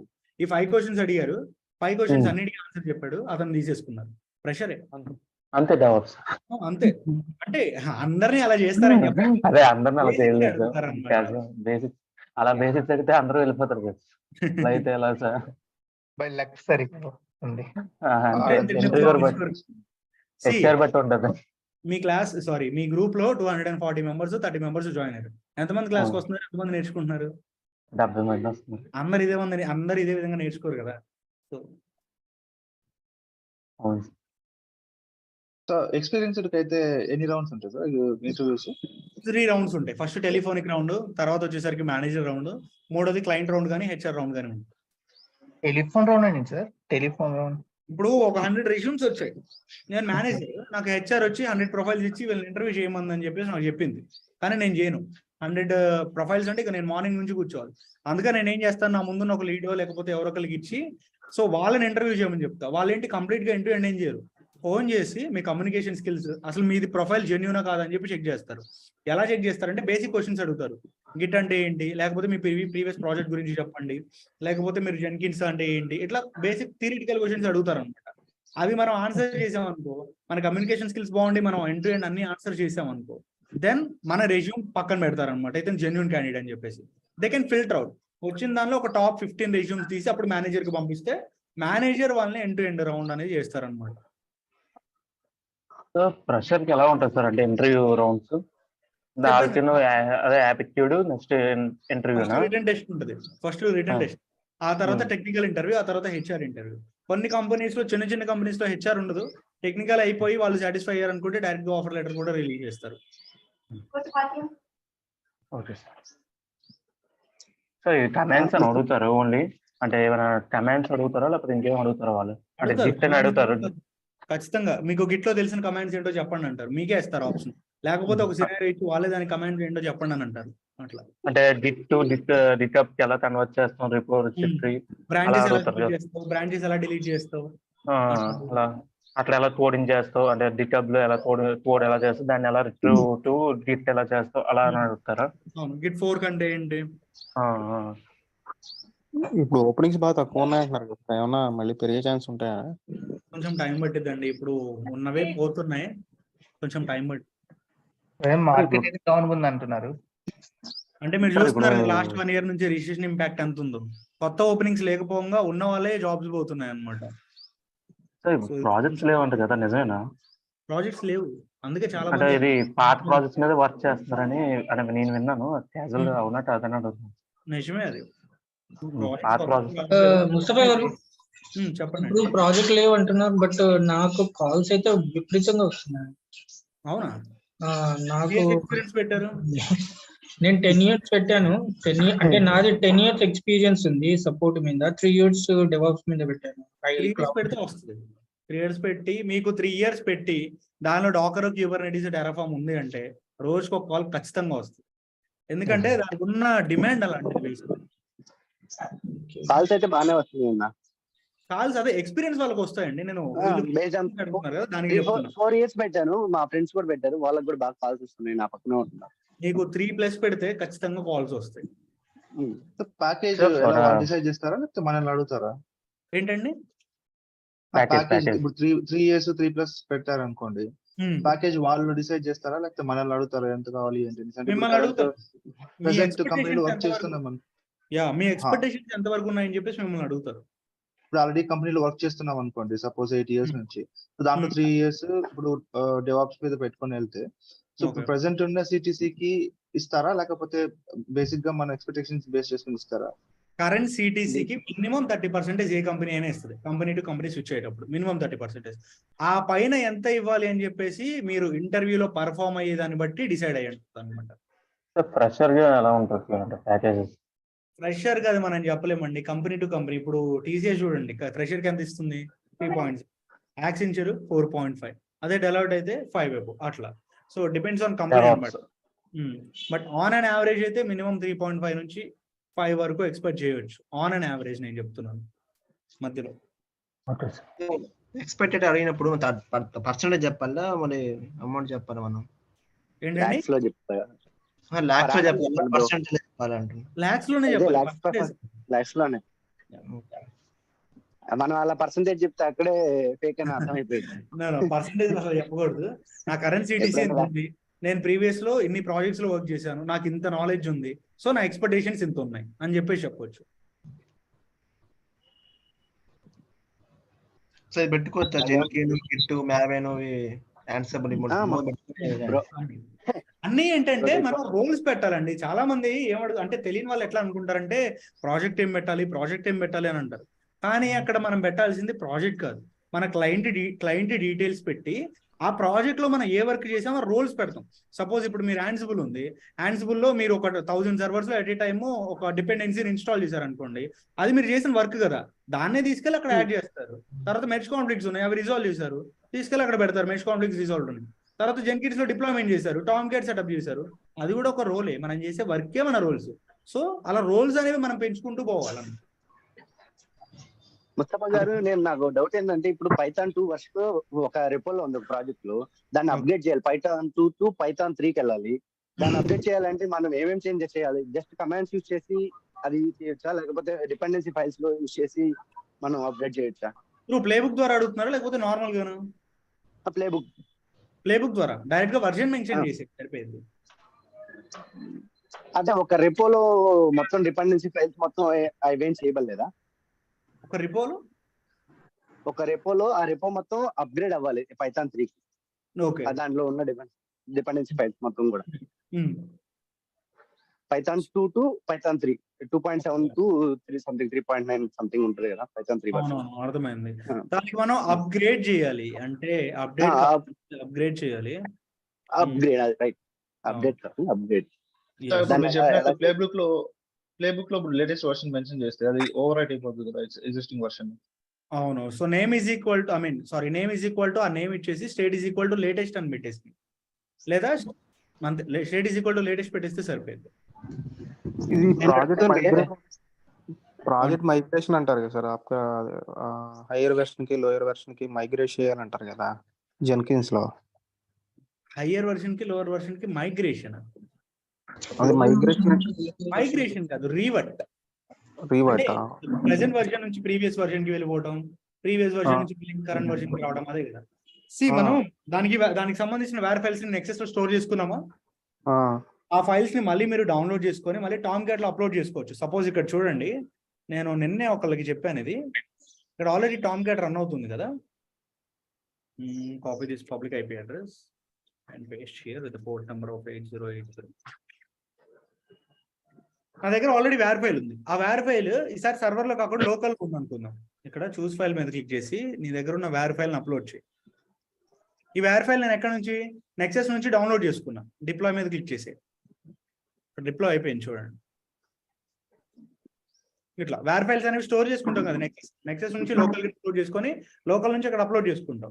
కరెంట్ వర్షన్ నచ్చలేదు అనుకో, ప్రీవియస్ వేర్ ఫైల్ డిప్లాయ్ చేస్తాం. సో ఇదే అప్లికేషన్ మీరు ఇక్కడ స్టాప్ చేయాలి అనుకుంటే స్టాప్ మీద క్లిక్ చేయండి. అప్లికేషన్ ఇంకా మీకు వర్క్ అవ్వదు. మళ్ళీ స్టార్ట్ చేయాలంటే ఇక్కడే స్టార్ట్ చేసుకోవచ్చు అన్నమాట. ప్రాజెక్ట్ మైగ్రేషన్ అంటే ఏంటి సార్? ప్రాజెక్ట్ మైగ్రేషన్ అంటే మనకి లోకల్ నుంచి క్లౌడ్ కి మైగ్రేట్ అవుతాం. అంటే ఇప్పుడు మీ సర్వర్స్ అండ్ ఇంకా నెట్వర్కింగ్ ఇవన్నీ కూడా మీకు ఫిజికల్ గా ఉన్నాయన్నమాట. వీటన్నిటిని మైగ్రేట్ చేయాల్సి ఉంటుంది. లేకపోతే డేటా నుంచి క్లౌడ్ కి. అవును, ఆన్ ప్రెమిసెస్ నుంచి క్లౌడ్ కి. ఓకే. సో ఇది మరి ఫ్రెషర్ నుంచి ఎవరు క్లయింట్ ఉండరు కదా ప్రాజెక్ట్ కి, మీరు అన్నారు కదా క్లయింట్ ఉండాలి ప్రాజెక్ట్ అని.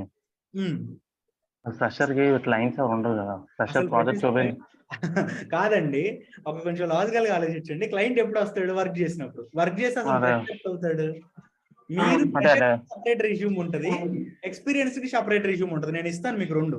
దానిలో మీ అంటే ఫ్రెషర్ మనం చేసాం, మీరు ఇస్తాను కదా 10 ప్రాజెక్ట్స్, మీరు 5 చెప్తాం, మేము 5 చూస్ చేయాలన్నారు చెప్పారు కదా. ఆ 10 ప్రాజెక్ట్స్ మనం రాసుకోవచ్చా? అంటే మనం ప్రాక్టీస్ చేసి పెట్టేసుకోవచ్చు. నేను కోర్స్ నేర్చుకొని నేను ఇన్ని ప్రాజెక్ట్స్ చేశానని చెప్పి మీరు పెట్టొచ్చు అనమాట అక్కడ. కానీ ఎక్స్పీరియన్స్ వాళ్ళు ఈ ప్రాజెక్ట్స్ కాకుండా రోల్స్ మెన్షన్ చేయాలి. క్లయింట్ చెప్పాలి ఎవరి క్లయింట్ ఎవరికి ఇచ్చారు. అంటే గూగుల్ క్లయింట్ అనుకోండి, గూగుల్ క్లయింట్ నేను ఇచ్చాను ఈ ప్రాజెక్ట్ వాళ్ళకి, ఇలా చేశానని చెప్పాలి వాళ్ళకి, అంతేనా? సో మనకి ఏంటంటే శ్రీనివాస్ గారు 5+5 అన్నారు కదా. మోస్ట్లీ నాకు తెలిసి నేను ప్రాజెక్ట్స్ అని ఇక్కడే చెప్పేస్తాను నాకు తెలియకుండానే. మనకి జెన్కిన్స్ లో 2 ప్రాజెక్ట్స్ అయ్యాయండి. ఒకటి జెన్కిన్స్ లో వెబ్ అప్లికేషన్ డిప్లాయ్మెంట్, తర్వాత ఎండ్ టు ఎండ్ ప్రాజెక్ట్ ఒకటి. అక్కడతో 2 అయిపోయా. ఇప్పుడు ఆన్సిబుల్ లో ఇక్కడ ఒకటి అయిపోయిందా, తర్వాత డాకర్కి వెళ్ళిన తర్వాత ఒకటి అయిపోయింది, టెరాఫామ్ లో ఒకటి ఉంది, AWS లో ఆల్మోస్ట్ నేను ఇక్కడ 7 చెప్తున్నా. ఇంకొక 3 నేను మీకు ఇవ్వాల్సి ఉంది.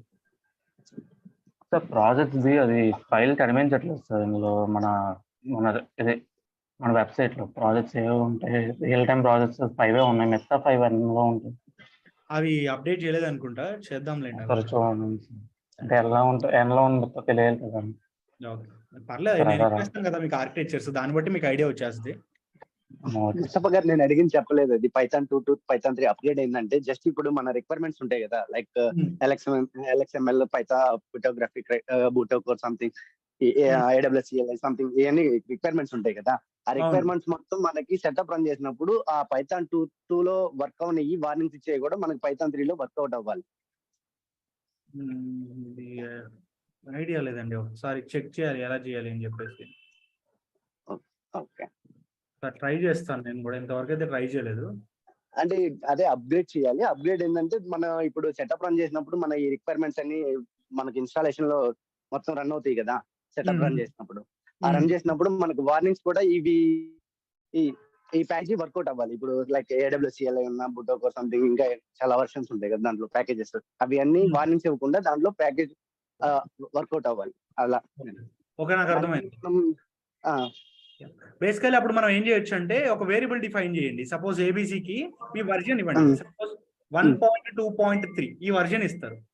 తర్వాత మీరు జనరల్ గా ప్లే బుక్ రాస్తారు కదా, దానిలో నేమ్ దగ్గర ఏమి ఇస్తారు, పైథాన్ ఇచ్చేసి మీరు పైన ఏదైతే వేరియబుల్ నేమ్ ఇచ్చారో ఆ వేరియబుల్ నేమ్ అక్కడ ఇచ్చేసేయండి. స్టేట్ లేటెస్ట్ అని చెప్పేసి పెట్టేసేయండి, సరిపోయింది. అంటే ఉన్నదే మీకు లేటెస్ట్ అంటే ఏంటి, జనరల్ గా అప్డేట్ అవ్వటం కదా. ఉన్న వర్జన్ 1.2.1 నుంచి 1.2.3కి అప్డేట్ అవుతుంది. అలా చేయొచ్చు మీరు. దానికి తోడు మనం డిపెండెన్సీ ఫైల్స్ ఏమన్నా మోడిఫై చేయాల్సి వస్తుందా దాంట్లో రియల్ టైమ్ లో నేను అనేది? అవసరం ఉండదండి, మనకి చేయాల్సిన అవసరం ఉండదు. శశాంక్ చెప్పండి సార్. ఇప్పుడు యాజ్ ఫ్రెషర్ గా జాయిన్ అయిన తర్వాత మమ్మల్ని యాజ్ ఫ్రెషర్ గా ప్రాజెక్ట్ లో 1 వీక్ లో వేస్తారు. ప్రాజెక్ట్ లో అంటే ప్రాజెక్ట్ ఉంటే కేటీ ఇచ్చేసి వెంటనే తీసేసుకుంటారు. అదే ఒకవేళ ఎక్స్పీరియన్స్ కి అయితే ఎక్స్పీరియన్స్ కైనా అంతే అండి. ప్రాజెక్ట్ ఉందనుకోండి వెంటనే తీసేసుకుంటారు. మనకి ఊరికి కూర్చోబెట్టి డబ్బులు ఏమి ఇవ్వరు కదా బెంచ్ మీద. సో ప్రాజెక్ట్ ఒక ప్రాజెక్ట్ ఉన్నా ఒక ప్రాజెక్ట్ లేకపోయినా సేమ్ వర్క్ చేయాలా? మనం ఏం చేస్తాం, ప్రాజెక్ట్ ఎంఎన్సీస్ అయితే వీడియోస్ ఇచ్చి వీడియోస్ చూసి డాక్యుమెంట్ చేయండి, లేకపోతే సర్టిఫికేషన్ చేయండి, అట్లా చేపిస్తారు. చెప్తారు స్కిల్ అప్ అవ్వమని చెప్తారు. ఈ టెక్నాలజీ కాకపోతే ఇంకో టెక్నాలజీ నేర్చుకో, దాన్ని సర్టిఫికేషన్ చేయని చెప్తారు బ్రో. అంతే. వాళ్ళు నిన్ను బెంచ్ మీద కూర్చున్నప్పుడు ఏం చేయరు, జస్ట్ వాళ్ళకి కాల్స్ రిక్వైర్మెంట్స్ ఉంటాయి కాబట్టి వాళ్ళు ప్రాజెక్ట్ కాల్స్ వస్తూ ఉంటాయి. ఆ కాల్స్ నువ్వు అటెంప్ట్ చేసుకొని క్రాక్ చేసుకోవడానికి. Okay, thank you. ఇప్పుడు నాన్ టెక్నికల్ నుంచి వెళ్ళే వాళ్ళకి రోల్స్ కన్సిడర్ చేస్తారా, లేకపోతే నాన్ టెక్నికల్ గా వెళ్ళే వాళ్ళకి రోల్స్ అంటే ఇప్పుడు ప్రీవియస్ కంపెనీలో వర్క్ చేసే రోల్స్ కన్సిడర్ చేస్తారా? ఇప్పుడు సపోజ్ అనలిస్ట్, ఇప్పుడు డెవాప్స్ రోల్ సెపరేట్ గా ఉంటుంది. వన్ సెకండ్ నాయిస్ వస్తుంది. నాన్ టెక్నికల్ వాళ్ళని డెవాప్స్ ఇంజనీర్ గా కన్సిడర్ చేస్తారా, అదేనా మీరు అడిగింది? అంటే డెవాప్స్ ఇంజనీర్ రోల్స్ సెపరేట్ గా ఉంటాయి కదా. ఇప్పుడు DevOps engineer, DevOps analyst, DevOps developer అలా ఉంటాయి కదా. అవును. ఇప్పుడు నాన్ టెక్నికల్ లో వర్క్ చేసే వాళ్ళకి వాళ్ళ రోల్స్ డిఫరెంట్ గా ఉంటాయి కదా. అనలిస్ట్ లైక్ అలా డిఫరెంట్ గా ఉంటాయి కదా. సో అలా రోల్స్ కన్సిడర్ చేస్తారా, లేకపోతే డైరెక్ట్ గా తీసుకుంటారు ఇంటర్వ్యూ? అంటే మీరు బ్యాక్గ్రౌండ్ వెరిఫికేషన్ చేసినప్పుడు కంపెనీ ఏంటంటే మీరు పర్టికులర్ గా ఆ కంపెనీలో వర్క్ చేస్తారా లేదా అని చెప్పేసి చూస్తారు, కానీ మీ రోల్ ఏంటి, మీరు ఏ ప్రాజెక్ట్ లో వర్క్ చేస్తారని బ్యాక్గ్రౌండ్ వెరిఫికేషన్ జరగదు అనమాట. సో మీరు ఒక కంపెనీలో వర్క్ చేసేటప్పుడు నాన్ టెక్నికల్ లో వర్క్ చేసినా సరే ఇంటర్వ్యూకి వెళ్ళేటప్పుడు డెవాప్స్ లోనే వర్క్ చేస్తాను, ఈ ప్రాజెక్ట్స్ లో చేశాను, నాకు ఇంత నాలెడ్జ్ ఉందని చెప్పి చెప్పండి. ఓకే, అంటే మీ రోల్ ఏంటి? డెవాప్స్ వస్తే తీసుకోరు, బట్ డెవాప్స్ మీ ప్రీవియస్ కంపెనీలో రోల్ ఏంటి అనేసి అడగరా? లైక్ ఇప్పుడు అడుగుతారు ఖచ్చితంగా. అప్పుడు అదే ఇక్కడ మనం ఇన్ఫ్రాస్ట్రక్చర్ సెటప్ చేస్తాము, తర్వాత డిప్లాయ్మెంట్ చేస్తాం, బ్యాకప్స్ తీసుకుంటాం, వార్ ఫైల్స్ ని తీసుకొచ్చి మళ్ళీ నెక్సెస్ లో స్టోర్ చేసుకుంటాము, అండ్ ఇంకా సర్వర్స్ మానిటర్, ఇవన్నీ మన రోల్స్. అవి రెస్పాన్సిబిలిటీస్ కదా. రోల్స్ అంటే రోల్ నేమ్ ఏంటి, పర్టికులర్ నీ రోల్ అంటే ప్రీవియస్ కంపెనీలో నువ్వు వర్క్ చేసావు, what is your role? So okay, ఇప్పుడు నేను చెప్పేది అనలిస్ట్. సో అనలిస్ట్ అసలు డేటా డెవాప్స్ కి అనలిస్ట్ కి సంబంధం లేదు కదా. సో అనలిస్ట్ ఎలా అయ్యావు, లైక్ అలాంటి క్వశ్చన్స్ అడిగేది అది డిజిగ్నేషన్ అంటారు దాన్ని. సారీ, అనేది అసలు సంబంధం ఉండదు. ఒక్కో కంపెనీలో ఒక్కో నేమ్ ఉంటది, దానికి దీనికి అసలు సంబంధమే ఉండదు. సో మనకి లాస్ట్ 2 to 3 years నుంచి చూసుకుంటే ఎంఎన్సీస్ లో బల్క్ ఓపెనింగ్స్ వచ్చాయి. అందరికీ కూడా ఆఫర్ లెటర్ లో ఒకటే ఇచ్చారు, అసోసియేట్ సాఫ్ట్వేర్ ఇంజనీర్. అందరికి కామన్ రోల్, బట్ వర్క్ చేసేది డిఫరెంట్ ప్రాజెక్ట్స్. రోల్ ఒకటే ఇచ్చేది. డెవలపర్ గా చేస్తారు, ఒకరు టెస్టర్ గా చేస్తారు అట్లా. ఇప్పుడు లైక్ కాగ్నిజెంట్ అయితే అసోసియేట్ అనే ఉంటది, ప్రోగ్రామ్ అనలిస్ట్ అలా ఉంటది. అవును, టీచర్స్ దీనికి అసలు సంబంధం ఉండదు బ్రో. మీకు ప్యాకేజ్ కూడా మీరు భయపడాల్సిన అవసరం లేదు. కాకపోతే మనం ఈ ట్యాక్స్ పడిద్ది కాబట్టి ఇవి 5 lakhs బిలో పెట్టుకొని మనం 10 lakhs అయినా అడగొచ్చు. ఒక 3-4 years అయినా ఇంకా ఎక్కువ అడగొచ్చు. వాళ్ళ డిపెండెన్సీ ఉంటది కదా, వాళ్ళకి ఈ డిజిగ్నేషన్ కి మనం ఎంత బ్లాక్ చేసుకొని పెట్టుకుంటారు కదా వాళ్ళ హెచ్ఆర్స్. వాళ్ళకి కాదు ఎక్కువ అనుకుంటే నిన్ను నెగోషియేషన్ అడుగుతారు, లేదు మాది ఇంతే ఉంది మీకు ఓకేనా అని. అప్పుడు నీకు ఇష్టమైతే నువ్వు వెళ్తావు, లేకపోతే లేదని. ఇప్పుడు కంపెనీలో డెవాప్స్ ఇంజనీర్స్ ఉంటారు, జావా డెవలపర్, అలాగే టెస్టింగ్ ఇంజనీర్స్ వాళ్ళు ఉంటారు కదా అందరు. ఇది హలో జీవన్ ఇక్కడ క్వశ్చన్ అడిగాడు, why we are using playbooks if you have Ansible module commands అని చెప్పేసి. సో దీనికి ఎవరైనా ఆన్సర్ చెప్తారా?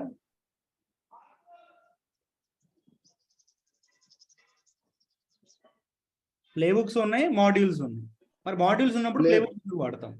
ప్లే బుక్స్ లో అయితే మనం మల్టిపుల్ కమాండ్స్ ఒకేసారి ఇవ్వచ్చు. ప్లేబుక్స్ లో మల్టిపుల్ కమాండ్స్ ఒకేసారి ఇవ్వచ్చు. అదే విధంగా వీ కెన్ రీయూజ్ దోస్ ప్లేబుక్స్. ప్లేబుక్స్ ని రీయూజ్ చేసుకోవచ్చు, స్టోర్ చేసుకుంటాం కాబట్టి. కానీ మాడ్యూల్స్ correct. కమాండ్స్ ని రీయూజ్ చేసుకోలేం కదా.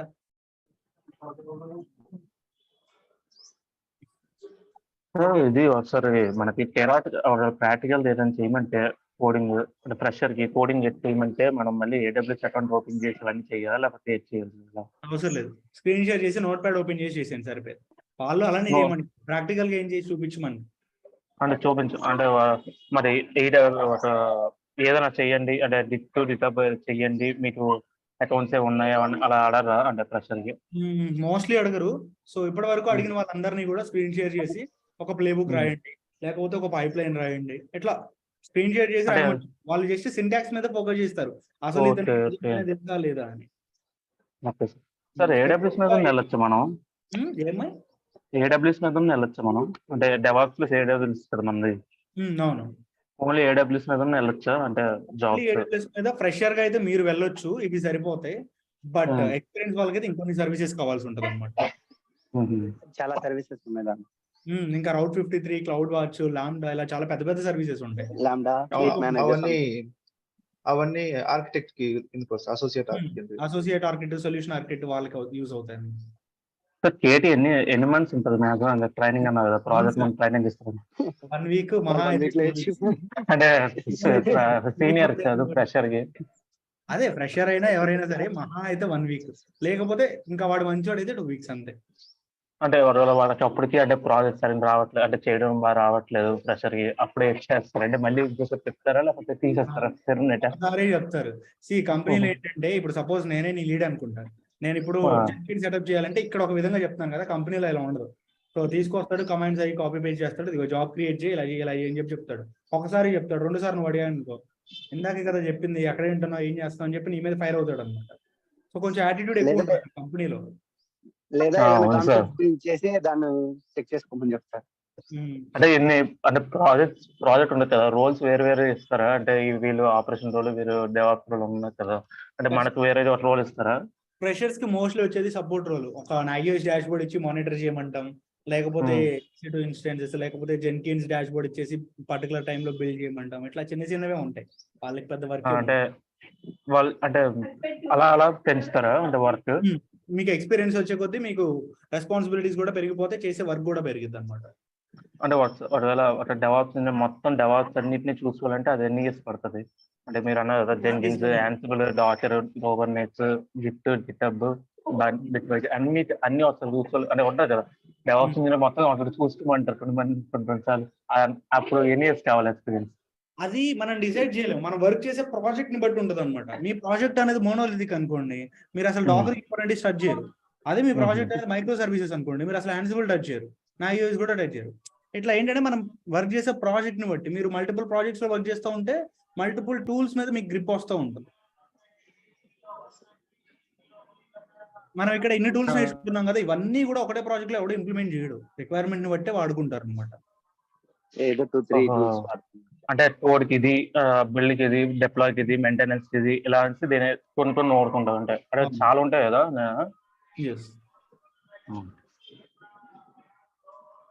టీమ్ కి వచ్చి ఎంతమంది ఉంటారు సార్? 5 మెంబర్స్ ఉంటారా? అది కూడా కంపెనీ ప్రాజెక్ట్ బట్టి కూడా, ప్రాజెక్ట్ ని బట్టి, కంపెనీని బట్టి. సార్ 4 years ఎక్స్పీరియన్స్ పెట్టి ఎంత ఎక్స్పెక్ట్ చేయొచ్చు ప్యాకేజ్? మీరు ఎంత నేర్చుకున్నారో అంత ఎక్స్పెక్ట్ చేయండి. వాళ్ళు అడిగిన ప్రతి క్వశ్చన్ కి మీరు కాన్ఫిడెంట్ గా ఆన్సర్ చేశాను అనుకుంటే, సో ఒక 15 వరకు, అండ్ ఇంకా బాగా ఉంటే ఒక 18 వరకు కూడా చేయొచ్చు. మా ఫ్రెండ్ కొట్టాడు 4 years కి 24 కూడా ఇచ్చారు. అది బేస్డ్ ఆన్ మన ఇంటర్వ్యూ, మన నాలెడ్జ్ బట్టి, మన చేసిన ప్రాక్టీస్ బట్టి ఉంటది.